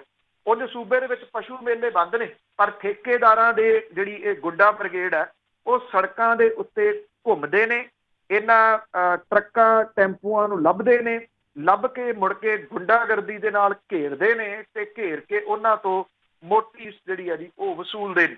ਪਸ਼ੂ ਮੇਲੇ ਜਿਹੜੇ ਨੇ 1 ਅਗਸਤ 19 ਤੋਂ ਲੈ ਕੇ 31 ਜੁਲਾਈ 2020 ਤੱਕ ਦਾ ਠੇਕਾ mussel ਸਦਬ Ravinder and company Rajpura ਨੂੰ 72 ਕਰੋੜ 43 ਲੱਖ ਰੁਪਏ 'ਚ ਦਿੱਤਾ ਗਿਆ ਸੀਗਾ। ਕੋਵਿਡ ਕਰਕੇ 19 ਮਾਰਚ ਨੂੰ ਪਸ਼ੂ ਮੇਲਾ ਬੰਦ ਹੋ ਗਿਆ। ਪਸ਼ੂ ਮੇਲੇ ਖੋਲ੍ਹਣ ਲਈ ਮਹਿਕਮੇ ਨੇ 20 ਮਈ ਨੂੰ ਕਮੇਟੀ ਦਾ ਗਠਨ ਕੀਤਾ ਸੀ, ਜਿਹਦੀ ਸਿਫਾਰਿਸ਼ ਦੇ ਉੱਤੇ ਮਹਿਕਮੇ ਨੇ ਪੰਜਾਬ ਦੇ ਵਿੱਚ ਮੀਟ ਫੈਕਟਰੀਆਂ ਨੂੰ ਸਪਲਾਈ ਹੁੰਦੇ ਤੇ ਦੂਜੇ ਸੂਬਿਆਂ ਨੂੰ ਜਾਣ ਵਾਲੇ ਪਸ਼ੂਆਂ ਤੋਂ ਫੀਸ ਵਸੂਲੀ ਦਾ ਅਧਿਕਾਰ ਠੇਕੇਦਾਰਾਂ ਨੂੰ ਦਿੱਤਾ। ਠੇਕੇਦਾਰਾਂ ਨੂੰ ਕਾਹਦਾ ਦਿੱਤਾ? ਗੁੰਡਾ ਪਰਚੀ ਦਾ ਅਧਿਕਾਰ ਸਰਕਾਰ ਨੇ ਦਿੱਤਾ ਵੀ ਚਲੋ ਇਧਰੋਂ ਨਹੀਂ ਬਣੇ ਤੁਸੀਂ ਉਧਰੋਂ ਬਣਾ ਲਓ। ਇੱਕ ਚਿੱਠੀ ਜਿਹੜੀ ਦੀ 22 ਮਈ ਨੂੰ ਜਾਰੀ ਕਰਕੇ ਇਹ ਠੇਕੇਦਾਰਾਂ ਨੂੰ ਵੱਡਾ ਗੱਫਾ ਦਿੱਤਾ ਗਿਆ, ਜਿਹਦੇ ਤਹਿਤ ਜਿਹੜੇ ਪਸ਼ੂ ਠੇਕੇਦਾਰ ਨੇ ਉਹਨਾਂ ਨੇ ਪ੍ਰਤੀ ਮਹੀਨਾ ਸਿਰਫ 22% ਪੈਸਾ ਭਰਨਾ ਸੀ ਸਰਕਾਰ ਨੂੰ ਔਰ ਠੇਕੇਦਾਰ ਨੂੰ ਪ੍ਰਤੀ ਮਹੀਨਾ 4.5 ਕਰੋੜ ਰੁਪਏ ਦਾ ਲਾਹਾ ਮਿਲ ਗਿਆ। ਪਹਿਲਾਂ ਪਸ਼ੂ ਮੇਲਿਆਂ 'ਚ ਵਸੂਲੀ ਹੁੰਦੀ ਸੀ, ਹੁਣ ਠੇਕੇਦਾਰਾਂ ਦੀ ਬ੍ਰਿਗੇਡ ਨੇ ਅੰਤਰਰਾਜੀ ਸੜਕਾਂ ਜਿਹੜੀਆਂ ਨੇ ਉਹਨਾਂ ਦੇ ਉੱਤੇ ਨਾਕੇ ਲਾ ਕੇ ਗੁੰਡਾ ਪਰਚੀ ਦੇ ਨਾਲ ਪੈਸੇ ਜਿਹੜੇ ਉਹ ਵਸੂਲਣੇ ਸ਼ੁਰੂ ਕਰ ਦਿੱਤੇ। ਮੈਂ ਤੁਹਾਨੂੰ ਦੱਸ ਹੀ ਦਿੱਤਾ ਵੀ ਕਿਹੋ ਜਿਹੇ ਲੋਕਾਂ ਦੀ ਸ਼ਮੂਲੀਅਤ ਇਹਦੇ ਵਿੱਚ ਹੈ। ਤ੍ਰਿਪਤ ਰਜਿੰਦਰ ਸਿੰਘ ਬਾਜਵਾ ਹੋਰਾਂ ਦੇ ਅੰਡਰ ਮਹਿਕਮਾ ਕਹਿੰਦੇ ਅੱਛਾ ਸਾਨੂੰ ਨਹੀਂ ਪਤਾ, ਇਹਦੀ ਕਰਾਵਾਂਗੇ ਪੜਤਾਲ ਵੀ ਕੌਣ ਇਹ ਜਿਹੜਾ ਜੀ ਉਹ ਪੈਸਾ ਲੈ ਰਿਹਾ। ਪਰ ਐਡੇ ਭਲੇ ਮਾਨਸ ਕਿਤੇ ਹੋ ਸਕਦੇ ਆ ਜੀ ਜਿਨ੍ਹਾਂ ਨੂੰ ਪਤਾ ਹੀ ਨਾ ਹੋਵੇ ਕਿ ਉਹਨਾਂ ਦੀਆਂ ਸੂਬੇ ਦੀਆਂ ਸੜਕਾਂ ਦੇ ਉੱਤੇ ਕਿਵੇਂ ਗੁੰਡਾ ਪਰਚੀ ਉਹਦੇ ਨਾਲ ਪੈਸਾ ਉਗਰਾਇਆ ਜਾਵੇ। ਹੁਣ ਤਾਂ ਹਿੱਸਾ ਪੱਤੀ ਚਾਹੀਦਾ ਜੀ, ਹੋਰ ਤਾਂ ਕੁਛ। ਅੱਗੇ ਗੱਲ ਕਰਦੇ ਮੁੱਖ ਮੰਤਰੀ ਦੀ। ਮੁੱਖ ਮੰਤਰੀ ਨੇ ਕਿਹਾ ਕਿ ਪ੍ਰਤਾਪ ਸਿੰਘ ਬਾਜਵਾ ਦੀ ਜਾਨ ਨੂੰ ਕੋਈ ਖਤਰਾ ਨਹੀਂ, ਪਰ ਜਿਹੜੀ ਦੂਜਿਆਂ ਨੂੰ ਸੁਰੱਖਿਆ ਦਿੱਤੀ ਹੋਈ ਹੈ। ਦੇਖੋ, ਜਦੋਂ 2017 ਦੇ ਵਿੱਚ ਵਿਧਾਨ ਸਭਾ ਦੀਆਂ ਚੋਣਾਂ ਸੀ, ਕਿਉਂਕਿ ਉਦੋਂ ਆਮ ਆਦਮੀ ਪਾਰਟੀ ਨੇ ਇਹ ਮੁੱਦਾ ਉਭਾਰਿਆ ਸੀਗਾ ਕਿ VIP ਕਲਚਰ ਬੰਦ ਕਰਾਂਗੇ। ਹਾਲਾਂਕਿ ਉਹਦੇ ਵੀ ਬਹੁਤੇ ਆਗੂ ਜਿਹੜੇ ਜੀ ਉਹਦੇ ਵਿੱਚ ਚਲੇ ਗਏ, ਮਤਲਬ ਕਿ VIP ਕਲਚਰ ਵੱਲ ਹੀ ਚਲੇ ਗਏ, VIP ਸਹੂਲਤਾਂ ਲੈਣ ਲੂਣ ਲੱਗ ਪਏ, ਸਿਕਿਉਰਿਟੀ ਵਗੈਰਾ। ਪਰ ਇਹਦੇ ਮਾਮਲਾ ਉਭਰਨ ਕਰਕੇ ਉਦੋਂ ਕਾਂਗਰਸ ਨੇ ਇਹ ਵਾਅਦਾ ਕੀਤਾ ਸੀਗਾ ਕਿ ਅਸੀਂ VIP ਕਲਚਰ ਜਿਹੜਾ ਜੀ ਉਹ ਬੰਦ ਕਰਾਂਗੇ, ਹੂਟਰ ਲਾਲ ਬੱਤੀ ਜਿਹੜੀ ਹੈ ਜੀ ਉਹ ਬੰਦ ਕਰਾਂਗੇ। ਕੀ ਲਾਲ ਬੱਤੀਆਂ ਤੇ ਹੂਟਰ ਪੰਜਾਬ 'ਚ ਬੰਦ ਹੋ ਗਏ? ਨਹੀਂ ਬੰਦ ਹੋਏ। ਲਾਲ ਬੱਤੀ ਜਿਹੜੀ ਉੱਤੇ ਲੱਗਦੀ ਉਹ ਬੰਦ ਹੋ ਗਈ। ਲਾਲ ਬੱਤੀਆਂ ਦੇ ਰੰਗ ਰੂਪ ਬਦਲ ਗਏ। ਹੁਣ ਗਰੇਲਾਂ ਦੇ ਵਿੱਚ ਜਿਹੜੀਆਂ ਲਾਲ ਬੱਤੀਆਂ ਨਵੇਂ ਟਾਈਪ ਦੀਆਂ ਜਿਹੜੀਆਂ ਫਲੈਸ਼ ਕਰਦੀਆਂ ਨੇ ਉਹ VIP ਕਲਚਰ ਵਾਲਿਆਂ ਨੇ ਲਾ ਲਈਆਂ, ਜਾਂ ਜਿਹੜੇ ਡੈਸ਼ਬੋਰਡ ਨੇ ਉਹਦੇ ਉੱਤੇ ਉਹ ਲੰਬੀ ਸਟ੍ਰਿਪ ਜਿਹੜੀ ਹੈ ਜੀ ਉਹ ਲਾ ਲਈ। ਉਹ ਜਗਦੀ ਆ, ਉਹ ਭੁਲੇਖਾ ਪਾਉਂਦੀ ਜਿਹੜਾ ਜੀ ਕਿ ਇਹ ਪੁਲਿਸ ਦਾ ਵਹੀਕਲ ਆ। ਉਸੇ ਤਰੀਕੇ ਦੇ ਨਾਲ ਚੱਲਦਾ। ਸਿਕਿਉਰਿਟੀ ਜਦੋਂ ਮੁੱਖ ਮੰਤਰੀ ਚੱਲਦੇ ਨੇ ਕੋਈ 60 ਗੱਡੀਆਂ ਦਾ ਕਾਫਲਾ ਉਹਨਾਂ ਦੇ ਨਾਲ ਜਿਹੜਾ ਜੀ ਉਹ ਚੱਲਦਾ। ਪ੍ਰਤਾਪ ਸਿੰਘ ਬਾਜਵਾ ਹੋਰਾਂ ਨੂੰ ਪਿਛਲੇ ਦਿਨੀ ਸੈਂਟਰ ਦੀ ਸਰਕਾਰ ਨੇ ਸਿਕਿਉਰਿਟੀ ਦਿੱਤੀ, ਜਿਹਦੇ ਵਿੱਚ ਜਿਹੜਾ ਜੀ ਉਹ ਵੱਡੀ ਗਿਣਤੀ ਦੇ ਵਿੱਚ 2 ਦਰਜਨ ਤੋਂ ਉੱਪਰ ਉਹਨਾਂ ਦੇ ਕੋਲੇ ਜਿਹੜੇ ਉਹ ਸੁਰੱਖਿਆ ਵਾਲੇ ਨੇ ਸੈਂਟਰ ਦੇ ਵੱਲੋਂ ਦਿੱਤੇ ਹੋਏ। ਕਿਉਂਕਿ ਪ੍ਰਤਾਪ ਸਿੰਘ ਬਾਜਵਾ ਹੋਰਾਂ ਨੇ ਸਵਾਲ ਉਠਾਤੇ ਸਰਕਾਰ ਦੇ ਉੱਤੇ, ਲਗਾਤਾਰ ਹਮਲੇ ਸਰਕਾਰ ਦੇ ਉੱਤੇ ਕਰ ਰਹੇ ਨੇ ਪ੍ਰਤਾਪ ਸਿੰਘ ਬਾਜਵਾ, ਉਹਦੀ ਵਜ੍ਹਾ ਕਰਕੇ ਉਹਨਾਂ ਤੋਂ ਸਿਕਿਉਰਿਟੀ ਵਾਪਸ ਲੈ ਲਈ। ਇਹਦਾ ਜਿਹੜਾ ਜੀ ਦੱਸਦਿਆਂ ਹੋਇਆ ਮੁੱਖ ਮੰਤਰੀ ਹੋਰੀ ਜਿਹੜੀ ਉਹ ਕਹਿੰਦੇ ਆ ਕਿ ਪ੍ਰਤਾਪ ਸਿੰਘ ਬਾਜਵਾ ਹੋਰਾਂ ਦੀ ਸੁਰੱਖਿਆ ਵਾਪਸ ਲੈਣ ਦੇ ਮਾਮਲੇ 'ਚ ਇਹ ਬਦਲਾਖੋਰੀ ਨਹੀਂ ਹੈ। ਉਹ ਕਹਿੰਦੇ ਕਿ ਮਾਰਚ ਮਹੀਨੇ ਦੇ ਵਿੱਚ ਕੇਂਦਰ ਦੇ ਵੱਲੋਂ ਰਾਜ ਸਭਾ ਮੈਂਬਰ ਨੂੰ Z ਸੁਰੱਖਿਆ ਮੁਹੱਈਆ ਕਰਵਾਈ ਗਈ ਸੀ, ਜਿਹਦੇ ਵਿੱਚ ਸਾਲ 13 ਦੀ ਸੂਬੇ ਦੀ ਸੁਰੱਖਿਆ ਨੀਤੀ ਦੇ ਅਨੁਸਾਰ ਉਹਨੂੰ ਖਤਰੇ ਦੀ ਸਮੀਖਿਆ ਕੀਤੀ ਗਈ। ਇਹ ਆਮ ਪ੍ਰਕਿਰਿਆ ਤੇ ਪ੍ਰਤਾਪ ਸਿੰਘ ਬਾਜਵਾ ਹੋਰਾਂ ਦੀ ਜਾਨ ਨੂੰ ਕੋਈ ਖਤਰਾ ਇੱਥੇ ਪੰਜਾਬ ਦੇ ਵਿੱਚ ਨਹੀਂ ਹੈਗਾ, ਜਿਹਦੇ ਕਰਕੇ ਉਹਨਾਂ ਨੂੰ ਪੰਜਾਬ ਪੁਲਿਸ ਦੀ ਸੁਰੱਖਿਆ ਦੀ ਜ਼ਰੂਰਤ ਜਿਹੜੀ ਉਹ ਨਹੀਂ ਹੈ। ਉਹ ਕਹਿੰਦੇ ਕਿ ਪੁਲਿਸ ਮੁਲਾਜ਼ਮਾਂ ਨੂੰ ਜਿਹੜਾ ਜੀ ਉੱਥੋਂ ਵਿਹਲਾ ਕਰ ਦਿੱਤਾ ਗਿਆ। ਹੁਣ ਸਵਾਲ ਵੱਡਾ ਇਹ ਹੈ ਕਿ ਜੇ ਪ੍ਰਤਾਪ ਸਿੰਘ ਬਾਜਵਾ ਹੋਰਾਂ ਦੀ ਸੁਰੱਖਿਆ ਨੂੰ ਕੋਈ ਖਤਰਾ ਨਹੀਂ ਪੰਜਾਬ ਦੇ ਵਿੱਚ, ਜੇ ਮੁੱਖ ਮੰਤਰੀ ਕਿਉਂਕਿ ਸੂਬੇ ਦੇ ਮਾਲਕ ਹੁੰਦੇ ਕਿਸਮ ਦੇ ਨਾਲ, ਆਫਟਰ ਆਲ ਉਹਨਾਂ ਦੀ ਜਿਹੜੀ ਜਾਣਕਾਰੀ ਹੈ ਉਹ ਜ਼ਰੂਰ ਸਹੀ ਹੋਊਗੀ। ਉਹਨਾਂ ਨੇ ਕਿਤੋਂ ਨਾ ਕਿਤੋਂ ਇਹਦੀ ਜਿਹੜੀ ਇਹਦੀ ਘੋਖ ਕਰਵਾਈ ਹੋਊਗੀ। ਜੇ ਪ੍ਰਤਾਪ ਸਿੰਘ ਬਾਜਵਾ ਹੋਰਾਂ ਦੀ ਸੁਰੱਖਿਆ ਨੂੰ ਕੋਈ ਖਤਰਾ ਨਹੀਂ ਹੈ ਤੇ ਸਵਾਲ ਇਹ ਆ ਕਿ ਇੰਨੀਆਂ ਗੱਡੀਆਂ ਲਈ ਫਿਰਦੇ ਜਿਹੜੇ ਮੰਤਰੀ ਸ਼ੰਤਰੀ ਨੇ ਉਹਨਾਂ ਦੀ ਜਾਨ ਨੂੰ ਕਿਹਦੇ ਤੋਂ ਖਤਰਾ? ਪ੍ਰਤਾਪ ਸਿੰਘ ਬਾਜਵਾ ਹੋਰਾਂ ਦੀ ਜਾਨ ਨੂੰ ਕਿਹਦੇ ਤੋਂ ਖਤਰਾ ਨਹੀਂ ਤੇ ਇਹਨਾਂ ਬਾਕੀ ਨੇਤਾਵਾਂ ਦੀ ਜਾਨ ਨੂੰ ਜਿਹੜਾ ਜੀ ਉਹ ਕਿਹਦੇ ਤੋਂ ਖਤਰਾ? ਇਹ ਜਿਹੜਾ ਵੱਡਾ ਸਵਾਲ ਹੈ। ਜਿਹੜਾ VIP ਕਲਚਰ ਖਤਮ ਕਰਨ ਦਾ ਵਾਅਦਾ ਕਰਕੇ ਜਿਹੜਾ ਆਇਆ ਸੀ ਉਹ VIP ਕਲਚਰ ਉਸੇ ਤਰੀਕੇ ਦੇ ਨਾਲ, ਮਤਲਬ ਇਹ ਜਾਂ ਤਾਂ ਤੁਸੀਂ ਸਰਕਾਰ ਦੀ ਬੋਲੀ ਬੋਲੋ, ਜੇ ਤੁਸੀਂ ਸਰਕਾਰ ਦੀ ਬੋਲੀ ਬੋਲਦੇ ਹੋ ਫਿਰ ਤੁਹਾਡੀ ਜਾਨ ਨੂੰ ਖਤਰਾ ਤੇ ਫਿਰ ਜਿਹੜਾ ਜੀ ਤੁਹਾਨੂੰ ਸਿਕਿਉਰਿਟੀ ਵੀ ਮਿਲ ਜੂਗੀ। ਜੇ ਤੁਸੀਂ ਸਰਕਾਰ ਦੇ ਉਹਦੇ ਉੱਤੇ ਕਿੰਤੂ ਪਰੰਤੂ ਕਰੋਗੇ ਫਿਰ ਤੁਹਾਡੀ ਜਾਨ ਨੂੰ ਕੋਈ ਖਤਰਾ ਨਹੀਂ। ਸ਼ਾਇਦ ਇਸ ਕਰਕੇ ਕਿ ਤੁਸੀਂ ਫਿਰ ਲੋਕਾਂ ਦੀ ਗੱਲ ਕਰ ਰਹੇ ਹੋ, ਫਿਰ ਤੁਹਾਡੀ ਜਾਨ ਨੂੰ ਕੋਈ ਖਤਰਾ ਨਹੀਂ, ਫਿਰ ਤੁਹਾਡੀ ਜਿਹੜੀ ਸਿਕਿਉਰਿਟੀ ਆ ਉਹ ਵਾਪਸ ਲੈ ਲਈ ਜਾਊਗੀ। ਮਤਲਬ ਕਿ ਜਿਹੜਾ ਲਾਲਚ ਹੈ ਉਹ ਕਿਸ ਟਾਈਪ ਦਾ ਸਿਆਸੀ ਪਾਰਟੀਆਂ ਆਪਣੇ ਨਾਲਦਿਆਂ ਨੂੰ ਦਿੰਦੀਆਂ ਨੇ ਵੀ ਜਾਂ ਤਾਂ ਸਾਡੀ ਬੋਲੀ ਬੋਲੋ, ਜੇ ਤੁਸੀਂ ਸਾਡੀ ਬੋਲੀ ਨਹੀਂ ਬੋਲਦੇ ਤੇ ਫਿਰ ਬਈ ਸਾਡੇ ਕੋਲੇ ਆਹ ਰਾਹ ਜਿਹੜੇ ਦੀ ਹੈਗੇ ਨੇ ਜਿਹਦੇ ਤਹਿਤ ਅਸੀਂ ਸਿਕਿਉਰਿਟੀ ਵੀ ਵਾਪਸ ਲੈ ਸਕਦੇ ਹਾਂ, ਬਾਕੀ ਸਹੂਲਤਾਂ ਵੀ ਜਿਹੜੀਆਂ ਦੀ ਉਹ ਵਾਪਸ ਲੈ ਸਕਦੇ ਹਾਂ। ਜੇ ਸਵਾਲ ਇਹੀ ਹੈ ਜੇ ਰਾਜ ਸਭਾ ਦੇ ਮੈਂਬਰ ਜਿਹੜੇ ਨੇ ਉਹਨਾਂ ਨੂੰ ਨਹੀਂ ਕੋਈ ਖਤਰਾ ਨਹੀਂ ਹੋਊਗਾ, ਕਹਿ ਰਹੇ ਹਾਂ ਕਿ ਨਹੀਂ ਹੋਊਗਾ, ਪਰ ਜਿਹੜੇ ਬਾਕੀ ਫਿਰਦੇ ਨੇ ਧਾੜਾਂ ਦੀਆਂ ਧਾੜਾਂ ਲੈ ਕੇ ਸਿਕਿਉਰਿਟੀ ਦੀਆਂ, ਉਹਨਾਂ ਨੂੰ ਕਿਹਨਾਂ ਤੋਂ ਖਤਰਾ ਆ? ਉਹਨਾਂ ਲੋਕਾਂ ਤੋਂ ਖਤਰਾ ਹੈ ਜਿਨ੍ਹਾਂ ਨੇ ਉਹਨਾਂ ਨੂੰ ਚੁਣ ਕੇ ਭੇਜਿਆ, ਜਾਂ ਪੰਜਾਬ ਅਜੇ ਵੀ ਇਹ ਕਹਿੰਦੇ ਆ ਕਿ ਇਹ ਜਿਹੜਾ ਦੀ ਅਜਿਹਾ ਸੂਬਾ ਜਿੱਥੇ ਕਿ ਟੈਰੋਰਿਜ਼ਮ ਦਾ ਖਤਰਾ ਹੈ, ਟੈਰੋਰਿਸਟਾਂ ਤੋਂ ਉਹਨਾਂ ਨੂੰ ਖਤਰਾ ਆ? ਕਿਹਦੇ ਤੋਂ ਖਤਰਾ ਹੈ? ਜੇ ਜਿਹੜੀ ਆ ਇਹ ਕਹਿੰਦੇ ਜੀ ਘੋਖ ਕੀਤੀ ਗਈ ਆ ਤੇ ਘੋਖ ਇਹ ਸਿਰਫ ਪ੍ਰਤਾਪ ਸਿੰਘ ਬਾਜਵਾ ਦੀ ਕੀਤੀ ਗਈ ਆ, ਬਾਕੀਆਂ ਦੀ ਕੋਈ ਘੋਖ ਨਹੀਂ ਗਈ ਕਿ ਉਹਨਾਂ ਨੂੰ ਕੋਈ ਸਿਕਿਉਰਿਟੀ ਦੀ ਲੋੜ ਹੈ ਜਾਂ ਨਹੀਂ। ਸੋ ਅੱਜ ਵੀ ਪੰਜਾਬ ਦੀਆਂ ਸੜਕਾਂ ਦੇ ਉੱਤੇ ਹੂਟਰ ਮਾਰਦੀਆਂ ਘੂਕਦੀਆਂ ਗੱਡੀਆਂ ਜਿਹੜੀਆਂ ਦੀ ਉਹ ਲੋਕਾਂ ਦਾ ਇਸ ਪੱਖੋਂ ਮਜ਼ਾਕ ਉਡਾਉਂਦਿਆਂ ਲੰਘਦੀਆਂ ਨੇ, ਜਿਨ੍ਹਾਂ ਨੂੰ ਇਹ ਕਿਹਾ ਗਿਆ ਸੀਗਾ 17 ਦੇ ਵਿੱਚ ਕਿ ਪੰਜਾਬ ਦੇ ਵਿੱਚੋਂ VIP ਕਲਚਰ ਖਤਮ ਹੋ। ਉਹ ਤਾਂ ਜੁਮਲੇ ਸੀ। ਤੇ ਅੱਗੇ ਗੱਲ ਕਰਦੇ ਆ, ਪੁਲਿਸ ਵੱਲੋਂ ਵੱਡੀ ਗਿਣਤੀ ਦੇ ਵਿੱਚ ਛਾਪੇਮਾਰੀ ਕਰਕੇ ਜਿਹੜੀ ਦੇਸੀ ਸ਼ਰਾਬ ਆ ਉਹ ਤਾਂ ਫੜੀ ਜਾ ਰਹੀ ਆ, ਪਰ ਵੱਡੀਆਂ ਮੱਛੀਆਂ ਨੂੰ ਹੱਥ ਨਹੀਂ ਪਾਇਆ ਜਾ ਰਿਹਾ। ਦੇਖੋ, ਇੱਕ ਵੀ ਬੰਦਾ ਅਜਿਹਾ ਅਜੇ ਤੱਕ ਅਰੈਸਟ ਨਹੀਂ ਹੋਇਆ ਜਿਹਦੇ ਬਾਰੇ ਕਿਹਾ ਜਾਵੇ ਕਿ ਹਾਂ ਇਹ ਬੰਦਾ ਸਰਗਣਾ। ਜਿਹੜੇ ਸ਼ੈਲੀ ਫੜਿਆ ਗਿਆ ਢੋਟੀਆਂ ਤੋਂ ਜਾਂ ਜਿਹੜੀ ਮੁੱਛਲਾਂ ਤੋਂ ਫੜੀ ਗਈ ਸੀ ਬਲਵਿੰਦਰ ਕੌਰ ਪਟਿਆਂ ਵਾਲੀ, ਉਹ ਹੋ ਗਏ, ਜਾਂ ਜਿੰਨੇ ਕੁ ਬੰਦੇ ਜਿਹੜੇ ਦੀ ਉਹ ਫੜੇ ਗਏ ਆ, ਉਹ ਤਾਂ ਛੋਟੀਆਂ ਛੋਟੀਆਂ ਮੱਛੀਆਂ ਨੇ। ਹੁਣ ਜਿਹੜਾ ਸ਼ੈਲੀ ਢੋਟੀਆਂ ਹੈ ਉਹਨੂੰ ਕੌਣ ਜਾਣਦਾ ਸੀਗਾ ਜੀ? ਹਾਂ, ਇਲਾਕੇ ਦੇ ਲੋਕਾਂ ਨੂੰ ਸਭ ਨੂੰ ਪਤਾ ਸੀਗਾ ਵੀ ਇਹ ਬੰਦਾ ਕੀ ਕਾਰੋਬਾਰ ਕਰਦਾ ਹੈ, ਕਰੋੜਾਂ ਦੀ ਜਾਇਦਾਦ ਕਿਵੇਂ ਬਣਾ ਗਿਆ। ਉਹਦੇ ਸਿਰ ਦੇ ਉੱਤੇ ਹੱਥ ਕਿਹਨਾਂ ਦਾ? ਉਹਦੀਆਂ ਫੋਟੋਆਂ ਸਿਆਸਤਦਾਨਾਂ ਦੇ ਨਾਲ ਵੱਡੀਆਂ ਵੱਡੀਆਂ ਵੇਖੀਆਂ ਜਾ ਸਕਦੀਆਂ ਨੇ ਜੀ, ਉਹ ਦਿਸਦੀਆਂ ਨੇ ਉਹ ਫੋਟੋਆਂ। ਮਤਲਬ ਕਿ ਇਹ ਲੋਕ ਫੋਟੋਆਂ ਤਾਂ ਕਰਕੇ ਸਿਆਸਤਦਾਨਾਂ ਦੇ ਨਾਲ ਖਿਚਵਾਉਂਦੇ ਆ ਤਾਂ ਕਿ ਉਹ ਫੋਟੋਆਂ ਲਾ ਕੇ ਦੱਸ ਸਕਣ ਬਾਕੀਆਂ ਨੂੰ ਵੀ ਸਾਡੇ ਸਬੰਧ ਜਿਹੜੇ ਨੇ ਉਹ ਵੱਡੇ ਵੱਡੇ ਲੋਕਾਂ ਦੇ ਨਾਲ ਨੇ। ਉਹੀ ਲੋਕ ਫੜੇ ਗਏ ਨੇ ਨਾ। ਹੁਣ 2 ਜ਼ਿਲ੍ਹਿਆਂ ਦੇ ਵਿੱਚ ਜਿਹੜੀ ਕੱਲ੍ਹ ਦੀ ਜੇ ਵੇਖਿਆ ਜਾਵੇ ਤਾਂ ਫਿਰੋਜ਼ਪੁਰ ਤੇ ਤਰਨਤਾਰਨ ਦੇ ਵਿੱਚ ਜਿਹੜਾ ਆਬਕਾਰੀ ਵਿਭਾਗ ਤੇ ਪੁਲਿਸ ਦੀਆਂ ਟੀਮਾਂ ਨੇ ਥਾਂ ਥਾਂ ਦੇ ਉੱਤੇ ਛਾਪੇਮਾਰੀ ਕੀਤੀ। 1.25 ਲੱਖ ਲੀਟਰ ਜਿਹੜੀ ਆ ਦੀ ਉਹ ਲਾਹਣ ਫੜੀ ਗਈ ਹੈ। ਚਾਲੂ ਭੱਠੀ ਇੱਕ ਫੜੀ ਗਈ ਹੈ, 26 ਤਰਪਾਲਾਂ ਤੇ 10 ਲੋਹੇ ਦੇ ਡਰਮ। ਸਮਾਨ ਤੁਸੀਂ ਸੁਣ ਲਿਆ ਜੀ ਕੀ ਕੀ ਹੈ ਉਹਦੇ। 1.25 ਲੱਖ ਲੀਟਰ ਲਾਹਣ, ਇੱਕ ਚਾਲੂ ਭੱਠੀ, 26 ਤਰਪਾਲਾਂ ਤੇ 10 ਲੋਹੇ ਦੇ ਡਰਮ ਜਿਹੜੇ ਆ ਉਹ ਜਿਹੜੇ ਬੰਦੇ ਮਰੇ ਤਰਨਤਾਰਨ ਡਿਸਟ੍ਰਿਕਟ ਦੇ ਵਿੱਚ, ਗੁਰਦਾਸਪੁਰ ਡਿਸਟ੍ਰਿਕਟ ਦੇ ਵਿੱਚ ਤੇ ਅੰਮ੍ਰਿਤਸਰ ਡਿਸਟ੍ਰਿਕਟ ਦੇ ਵਿੱਚ 3 ਥਾਵਾਂ ਦੇ ਉੱਤੇ ਮਰੇ, ਉਹ ਇਸ ਜਿਹੜੀ ਭੱਠੀਆਂ ਤੋਂ ਨਿਕਲਦੀ ਸ਼ਰਾਬ ਹੈ ਦੇਸੀ, ਇਹਦੇ ਨਾਲ ਨਹੀਂ ਮਰੇ। ਉਹ ਮਰੇ ਨੇ ਕੈਮੀਕਲ ਵਾਲੀ ਸ਼ਰਾਬ ਦੇ ਨਾਲ।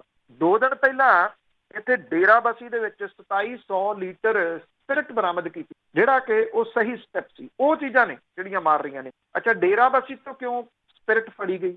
ਇਹਦੇ ਪਿੱਛੇ ਵੀ ਕਹਾਣੀ ਇਹ ਹੈ ਕਿ ਡੇਰਾਬੱਸੀ ਦੇ ਨੇੜੇ ਤੇੜੇ ਜਿਹੜੀਆਂ ਸੀ ਉਹ ਡਿਸਟਿਲਰੀਆਂ ਨੇ, ਔਰ ਇਹਨਾਂ ਡਿਸਟਿਲਰੀਆਂ ਦੇ ਵਿੱਚ ਇਹ ਸਪਿਰਿਟ ਤੇ ਥਿਨਰ ਜਾਂਦਾ ਜਿੱਥੋਂ ਇਹ ਸ਼ਰਾਬ ਬਣਾਈ ਜਾਂਦੀ ਹੈ। ਇਹ ਵੀ ਕਿਹਾ ਜਾਂਦਾ ਕਿ ਜਿਹੜੀਆਂ ਪੰਜਾਬ ਦੇ ਵਿੱਚ ਡਿਸਟਿਲਰੀਆਂ ਨੇ, ਜੋ ਗੰਦ ਇਹਨਾਂ ਨੇ ਇਸ ਵੇਲੇ ਪਾਇਆ ਹੋਇਆ ਕਿਉਂਕਿ ਰਾਜਨੀਤਿਕ ਲੋਕਾਂ ਦੀਆਂ ਨੇ, ਉੱਥੇ ਸ਼ਰਾਬ ਨੂੰ ਚਲਾਉਣ ਦੇ ਵਾਸਤੇ ਯੂਰੀਆ ਖਾਦ ਦੀ ਵਰਤੋਂ ਕੀਤੀ ਜਾਂਦੀ ਹੈ, ਤੇਜ਼ਾਬ ਦੀ ਵਰਤੋਂ ਕੀਤੀ ਜਾਂਦੀ ਹੈ। ਅਜਿਹੀਆਂ ਜ਼ਹਿਰੀਲੀਆਂ ਚੀਜ਼ਾਂ ਜਿਹੜੀਆਂ ਦੀ ਵਰਤੀਆਂ ਜਾਂਦੀਆਂ ਨੇ। ਇਹ ਜਿਹੜੀ ਦੇਸੀ ਸ਼ਰਾਬ ਹੈ ਇਹ ਫੜ ਕੇ ਔਰ ਕਾਗਜ਼ਾਂ ਦਾ ਢਿੱਡ ਭਰ ਕੇ ਸਰਕਾਰ ਤੇ ਪੁਲਿਸ ਮਿਲ ਕੇ ਜਿਹੜਾ ਜੀ ਉਹ ਦੱਸਣਾ ਚਾਹੁੰਦੀ ਆ ਅਸੀਂ ਬਹੁਤ ਵੱਡੀ ਮੁਹਿੰਮ ਜਿਹੜੀ ਉਹ ਵਿੱਢੀ ਹੋਈ ਆ ਸ਼ਰਾਬ ਜਿਹੜੀ ਉਹ ਨਕਲੀ ਫੰਡ ਦੇ ਕਰਕੇ। ਇਹ ਨਕਲੀ ਸ਼ਰਾਬ ਨਹੀਂ ਹੈ, ਭੱਠੀਆਂ ਤੋਂ ਨਿਕਲਣ ਵਾਲੀ ਅਸਲ ਦੇ ਵਿੱਚ ਇਹ ਇਲੀਗਲ ਹੈ, ਇਹ ਗੈਰ ਕਾਨੂੰਨੀ ਹੈ, ਇਹਦੇ ਵਿੱਚ ਕੋਈ ਸ਼ੱਕ ਨਹੀਂ, ਪਰ ਇਹ ਅਸਲੀ ਸ਼ਰਾਬ ਹੈ।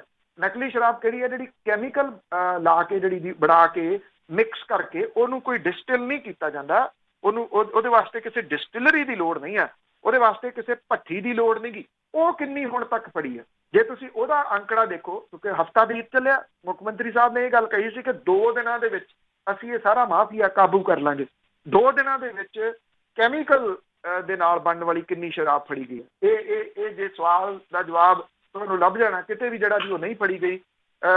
ਬਨੂੜ ਦੇ ਖੇਤਰ ਦੇ ਵਿੱਚ ਬਹੁਤ ਸਾਰੀ ਮਾਈਨਿੰਗ ਹੁੰਦੀ ਹੈ। ਜਿਹੜਾ ਰੇਤ ਮਾਫੀਆ ਉਹ 50-50 ਫੁੱਟ ਡੂੰਘੀਆਂ ਖੱਡਾਂ ਪੱਟ ਕੇ ਉੱਥੋਂ ਪੰਜਾਬ ਦੇ ਲੋਕਾਂ ਦੀ ਜਾਇਦਾਦ ਪੁੱਟ ਕੇ ਲੈ ਗਿਆ ਰੇਤਾ। ਤੇ ਬਨੂੜ ਥਾਣੇ ਦੇ ਵਿੱਚ 2 ਦਿਨ ਤੋਂ ਇੱਕ ਘੋੜਾ ਰੇੜੀ ਫੜ ਕੇ ਪੁਲਿਸ ਨੇ ਥਾਣੇ ਦੇ ਵਿੱਚ ਅੰਦਰ ਦਿੱਤੀ ਹੋਈ ਆ, ਔਰ ਉਹਦੇ ਉੱਤੇ ਪਰਚਾ ਦਿੱਤਾ ਗਿਆ ਮਾਈਨਿੰਗ ਦਾ। ਉਸ ਬੰਦੇ ਤੇ ਗੁਰਜੰਟ ਸਿੰਘ ਉਹਦਾ ਨਾਮ ਹੈ ਰੇੜੇ ਵਾਲੇ ਦਾ। ਇਹ ਕਿਹਾ ਗਿਆ ਕਿ 12 ਤੋਂ 13 ਤਸਲੇ ਰੇਤਾ ਦੇ ਉਹਦੇ ਤੋਂ ਬਰਾਮਦ ਕੀਤੀ। ਕਿੱਡੀ ਵੱਡੀ ਜਿਹੜੀ ਜੀ ਉਹ ਮਾਰ ਪੁਲਿਸ ਨੇ, ਕਿੱਡਾ ਵੱਡਾ ਮਾਫੀਆ, ਰੇਤ ਮਾਫੀਆ ਜਿਹੜਾ ਜੀ ਉਹ ਪੁਲਿਸ ਨੇ ਫੜਿਆ। ਇਹ ਵੀ ਠੀਕ ਉਸੇ ਤਰੀਕੇ ਦਾ ਹੀ ਹੈ। ਭੱਠੀਆਂ ਫੜ ਲਓ, ਉਹ ਭੱਠੀਆਂ ਜਿਹਦੇ ਬਾਰੇ ਹਰੇਕ ਥਾਣੇ ਦੇ ਥਾਣੇਦਾਰ ਨੂੰ ਪਤਾ ਹੁੰਦਾ ਵੀ ਉਹਦੇ ਇਲਾਕੇ ਦੇ ਵਿੱਚ ਸ਼ਰਾਬ ਦੇਸੀ ਕਿੱਥੇ ਕਿੱਥੇ ਨਿਕਲਦੀ ਹੈ, ਭੱਠੀ ਕਿੱਥੇ ਕਿੱਥੇ ਜਿਹੜੀ ਆ ਉਹ ਲੱਗੀ ਹੋਈ ਹੈ, ਕਿਉਂਕਿ ਉਹਨੂੰ ਮਹੀਨਾ ਪਹੁੰਚਦਾ। ਹੁਣ ਉਹ ਭੱਠੀਆਂ ਜਿਹੜੀਆਂ ਦੀ ਉੱਤੋਂ ਸਰਕਾਰ ਦਾ ਡੰਡਾ ਆ ਗਿਆ, ਉਹ ਭੱਠੀਆਂ ਫੜੀਆਂ ਜਾ ਰਹੀਆਂ ਨੇ, ਲਾਹਣ ਫੜੀ ਜਾ ਰਹੀ ਆ। ਅਜੇ ਤੱਕ ਕਿਸੇ ਜਗ੍ਹਾ ਤੋਂ ਕੈਮੀਕਲ ਵਾਲੀ ਜਿਹੜੀ ਸ਼ਰਾਬ ਹੈ ਉਹ ਨਹੀਂ ਫੜੀ ਗਈ। ਅਜੇ ਤੱਕ ਕੋਈ ਮਗਰਪਤ ਜਿਹੜਾ ਜੀ ਉਹ ਕਾਬੂ ਨਹੀਂ ਕੀਤਾ ਗਿਆ। ਸਰਕਾਰ ਨੂੰ ਪਤਾ ਹੈ 5-5 ਲੱਖ ਦਾ ਲਾਰਾ ਉੱਥੇ ਲਾਇਆ, ਲੋਕਾਂ ਦੀ ਕਿਹੜੀ ਗੱਲ ਹੈ। ਹੁਣ ਸਮਾਰਟਫੋਨਾਂ ਦਾ ਜਿਹੜਾ ਜੀ ਉਹ ਚੂਸਣੀ ਦੇ ਦੇਣੀ ਹੈ ਤੇ ਉਹਦੇ ਵਿੱਚ ਲੋਕ ਭੁੱਲ ਭੁਲਾ ਜਾਣਗੇ ਵੀ 122 ਬੰਦੇ ਜ਼ਹਿਰੀਲੀ ਸ਼ਰਾਬ ਪੀ ਕੇ ਮਰੇ। ਬਿਲਕੁਲ ਸਹੀ ਹੈ ਜੀ। ਤੇ ਅੱਗੇ ਗੱਲ ਕਰਦੇ ਹੈਗੇ ਆ ਕੇਂਦਰ ਸਰਕਾਰ ਨੂੰ, ਜਿਹੜਾ ਇਸ਼ਤਿਹਾਰ ਆਰਡੀਨੈਂਸ ਦਾ ਉਹਨਾਂ ਨੇ ਲਾਇਆ ਸੀ ਉਹੀ ਵਿਵਾਦਾਂ 'ਚ ਘਿਰਿਆ। ਐਕਚੁਅਲੀ ਕੀ ਆ ਕਿ ਜਿਹੜੀ ਸਰਕਾਰ ਦੇ ਵੱਲੋਂ ਇੱਕ ਕੇਂਦਰ ਦੀ ਸਰਕਾਰ ਦੇ ਵੱਲੋਂ ਇਸ਼ਤਿਹਾਰ ਜਿਹੜਾ ਜੀ ਉਹ ਜਾਰੀ ਕੀਤਾ ਗਿਆ। ਜਿਹੜੇ ਖੇਤੀ ਸੰਬੰਧੀ ਆਰਡੀਨੈਂਸ ਜਾਰੀ ਕੀਤੇ ਗਏ ਸੀਗੇ ਪਿਛਲੇ ਦਿਨੀ, ਉਹਨਾਂ ਦੇ ਵਾਸਤੇ ਜਾਂ ਉਹਨਾਂ ਦੇ ਹੱਕ ਦੇ ਵਾਸਤੇ, ਜਿਹਦੇ ਵਿੱਚ ਪ੍ਰਧਾਨ ਮੰਤਰੀ ਹੋਰਾਂ ਦੀ ਉੱਤੇ ਫੋਟੋ ਜਿਹੜੀ ਦੀ ਉਹ ਲੱਗੀ ਹੋਈ ਆ। Agriculture and farmers welfare ministry ਜਿਹੜੀ ਆ ਜੀ ਉਹਦੇ ਵੱਲੋਂ ਇਹ ਜਾਰੀ ਕੀਤਾ ਗਿਆ। ਵੈਸੇ ਪਿਛਲੇ ਕੁਝ 5-6 ਸਾਲਾਂ ਤੋਂ ਕਿਸੇ ਵੀ ਮਿਨਿਸਟਰੀ ਦੇ ਵੱਲੋਂ ਇਸ਼ਤਿਹਾਰ ਜਾਰੀ ਕੀਤਾ ਜਾਵੇ ਉਹਦੇ ਵਿੱਚ ਉਸ ਮਿਨਿਸਟਰੀ ਨਾਲ ਸੰਬੰਧਿਤ ਮੰਤਰੀ ਦੀ ਫੋਟੋ ਨਹੀਂ ਹੁੰਦੀ, ਸਿਰਫ ਜਿਹੜੀ ਫੋਟੋ ਆ ਉਹ ਪ੍ਰਧਾਨ ਮੰਤਰੀ ਹੋਰਾਂ ਦੀ ਹੀ ਯੂਜ਼ ਹੁੰਦੀ ਆ, ਕੋਈ ਵੀ ਮਿਨਿਸਟਰੀ ਜਿਹੜੀ ਉਹ ਹੋਵੇ। ਇਹਦੇ ਵਿੱਚ ਵੀ ਫੋਟੋ ਆ ਜੀ, ਖੈਰ ਉਹ ਸਰਕਾਰ ਦਾ ਜਿਹੜਾ ਜੀ ਉਹ ਅੰਦਰਲਾ ਮਾਮਲਾ। ਜਿਹੜੀ ਦੂਜੀ ਫੋਟੋ ਇਹਦੇ ਵਿੱਚ ਲਾਈ ਗਈ ਆ, ਕਿਉਂਕਿ ਇਹ ਤੇ ਡੇਟ ਪਾਈ ਆ ਜਿਹੜਾ ਆਤਮ ਨਿਰਭਰ ਕ੍ਰਿਸ਼ੀ ਦੇ ਤਹਿਤ ਹੈਸ਼ਟੈਗ ਦੇ ਤਹਿਤ ਇਹ ਆ, ਇਹਦੇ ਉੱਤੇ ਡੇਟ ਜਿਹੜੀ ਪਈ ਹੋਈ ਆ 8 ਅਗਸਤ ਤੇ 2020 ਪਈ ਹੋਈ ਆ ਕਿ ਇਹ ਜਿਹੜਾ ਜੀ ਇਸ਼ਤਿਹਾਰ ਜਾਰੀ ਕਰਨ ਦੀ ਤਰੀਕ ਹੈ। ਇਹਦੇ ਵਿੱਚ ਜਿਸ ਕਿਸਾਨ ਦੀ ਫੋਟੋ ਜਿਹੜੀ ਲਾਈ ਗਈ ਆ ਉਹ ਗੁਰਪ੍ਰੀਤ ਸਿੰਘ ਚੰਦਬਾਜਾ ਨੇ। ਚੰਦਬਾਜਾ ਪਿੰਡ ਫਰੀਦਕੋਟ ਡਿਸਟ੍ਰਿਕਟ ਦੇ ਵਿੱਚ ਪੈਂਦਾ। ਗੁਰਪ੍ਰੀਤ ਸਿੰਘ ਉਹਦੀ ਬੜੇ ਐਕਟਿਵ ਨੇ ਜਿਹੜਾ ਜੀ ਸੋਸ਼ਲ ਕੰਮਾਂ ਦੇ ਵਿੱਚ, ਖਾਸ ਤੌਰ ਦੇ ਉੱਤੇ ਕੈਂਸਰ ਪੀੜਤ ਜਿਹੜੇ ਮਰੀਜ਼ ਨੇ ਉਹਨਾਂ ਦੇ ਵਾਸਤੇ ਬਹੁਤ ਕੰਮ ਕਰਦੇ ਆ। 2018 ਦੇ ਵਿੱਚ ਉਹਨਾਂ ਦੀ ਇਹ ਫੋਟੋ ਉਸ ਵੇਲੇ ਪੰਜਾਬ ਸਰਕਾਰ ਨੇ ਵਰਤੀ ਸੀਗੀ, ਕਿਉਂਕਿ ਉਹ ਇੱਕ ਅਗਾਂਹਵਧੂ ਕਿਸਾਨ ਨੇ, ਉਹ ਕਦੀ ਪਰਾਲੀ ਨੂੰ ਅੱਗ ਨਹੀਂ ਲਾਉਂਦੇ, ਔਰ ਉਹਨਾਂ ਦੀ ਇਹ ਫੋਟੋ ਉਦੋਂ ਖਿੱਚੀ ਗਈ ਸੀਗੀ ਕਿ ਪਰਾਲੀ ਸਾੜਨ ਤੋਂ ਬਿਨਾਂ ਕਣਕ ਕੇਰਦਿਆਂ ਦੀ। ਉਹ ਫੋਟੋ ਚੁੱਕ ਲਈ। ਹੁਣ ਜਿਹੜੇ ਗੁਰਪ੍ਰੀਤ ਸਿੰਘ ਚੰਦਬਾਜਾ ਨੇ ਉਹ ਇਹ ਕਹਿੰਦੇ ਕਿ ਜਿਹੜੇ ਆਰਡੀਨੈਂਸਾਂ ਦਾ ਵਿਰੋਧ ਕਰਨ ਵਾਲਿਆਂ ਦੇ ਵਿੱਚ ਮੈਂ ਸ਼ਾਮਲ ਹਾਂ। ਜਿਹੜੇ ਕਿਸਾਨ ਜਥੇਬੰਦੀਆਂ ਆਰਡੀਨੈਂਸਾਂ ਦਾ ਵਿਰੋਧ ਕਰ ਰਹੀ, ਮੈਂ ਉਹਨਾਂ ਦੇ ਵਿੱਚ ਨਾਲ ਹੋ ਕੇ ਉਹਨਾਂ ਦੇ ਇਸ ਐਜੀਟੇਸ਼ਨ ਦੇ ਵਿੱਚ ਹਿੱਸਾ ਲੈ ਰਿਹਾ। ਮੈਨੂੰ ਬਿਨਾਂ ਪੁੱਛੇ ਤੋਂ ਮੇਰੀ ਇਹ ਫੋਟੋ ਜਿਹੜੀ ਆ ਜੀ ਉਹ ਆਰਡੀਨੈਂਸਾਂ ਦੇ ਹੱਕ ਦੇ ਵਿੱਚ ਕਿਵੇਂ ਇਸਤੇਮਾਲ ਜਿਹੜੀ ਜੀ ਉਹ ਕਰ ਲਈ। ਔਰ ਇਹਦੇ ਵਿੱਚ ਜਿਹੜਾ ਇਸ਼ਤਿਹਾਰ ਹੈ ਉਹਦੇ ਵਿੱਚ ਪ੍ਰਧਾਨ ਮੰਤਰੀ ਦੀ ਫੋਟੋ ਵਾਲੇ ਇਸ ਇਸ਼ਤਿਹਾਰ ਦੇ ਵਿੱਚ ਆਰਡੀਨੈਂਸ ਦੇ ਫਾਇਦੇ ਗਿਣਾ ਕੇ ਕਿਸਾਨਾਂ ਨੂੰ ਪ੍ਰਭਾਵਿਤ ਕਰਨ ਦਾ ਯਤਨ ਕੀਤਾ ਗਿਆ। ਔਰ ਇਹ ਜਿਹੜਾ ਜੀ ਮਾਮਲਾ ਇਸ ਪੱਖੋਂ ਹੀ ਜਾਲੀ ਨਿਕਲ ਆਇਆ ਵੀ ਤੁਸੀਂ ਉਸ ਕਿਸਾਨ ਨੂੰ ਤਾਂ ਪੁੱਛਿਆ ਹੀ ਨਹੀਂ, ਜਿਹੜੇ ਕਿਸਾਨ ਦੀ ਤੁਸੀਂ ਦੱਸਣ ਦੀ ਕੋਸ਼ਿਸ਼ ਕਰ ਰਹੇ ਹੋ ਕਿ ਇਹ ਕਿਸਾਨ ਆਰਡੀਨੈਂਸਾਂ ਦੇ ਹੱਕ ਦੇ ਵਿੱਚ ਆ, ਇਹਨੂੰ ਹੁਣ ਬੜਾ ਅੱਗੋਂ ਫਾਇਦਾ ਹੋਣਾ। ਉਹ ਕਹਿੰਦਾ ਮੈਂ ਤਾਂ ਆਰਡੀਨੈਂਸਾਂ ਦੇ ਵਿਰੋਧ ਦੇ ਵਿੱਚ ਲੜਦਾ ਫਿਰਦਾ, ਮੈਨੂੰ ਬਿਨਾਂ ਪੁੱਛੇ ਤੋਂ ਇਹ ਫੋਟੋ ਜਿਹੜੀ ਵੀ ਉਹ ਕਿਵੇਂ ਸਰਕਾਰ ਨੇ ਵਰਤ ਲਈ। ਕਿਸਾਨ ਜਥੇਬੰਦੀਆਂ ਕਹਿੰਦੀਆਂ ਨੇ ਕਿ ਉਹ ਸਾਡਾ ਸਾਥੀ ਆ, ਅਸੀਂ ਕੇਂਦਰ ਦੀ ਸਰਕਾਰ ਨੂੰ ਇਹਦੇ ਸੰਬੰਧੀ ਨੋਟਿਸ ਜਾਰੀ ਕਰ ਜੀ। ਤੇ ਅਖੀਰ ਦੇ ਵਿੱਚ ਗੱਲ ਕਰਦੇ ਹਾਂ, ਈਡੀ ਵੱਲੋਂ ਰੀਆ ਚੱਕਰਵਰਤੀ ਤੋਂ ਬੜੀ ਲੰਬੀ ਪੁੱਛਗਿੱਛ ਕੀਤੀ ਗਈ ਹੈ।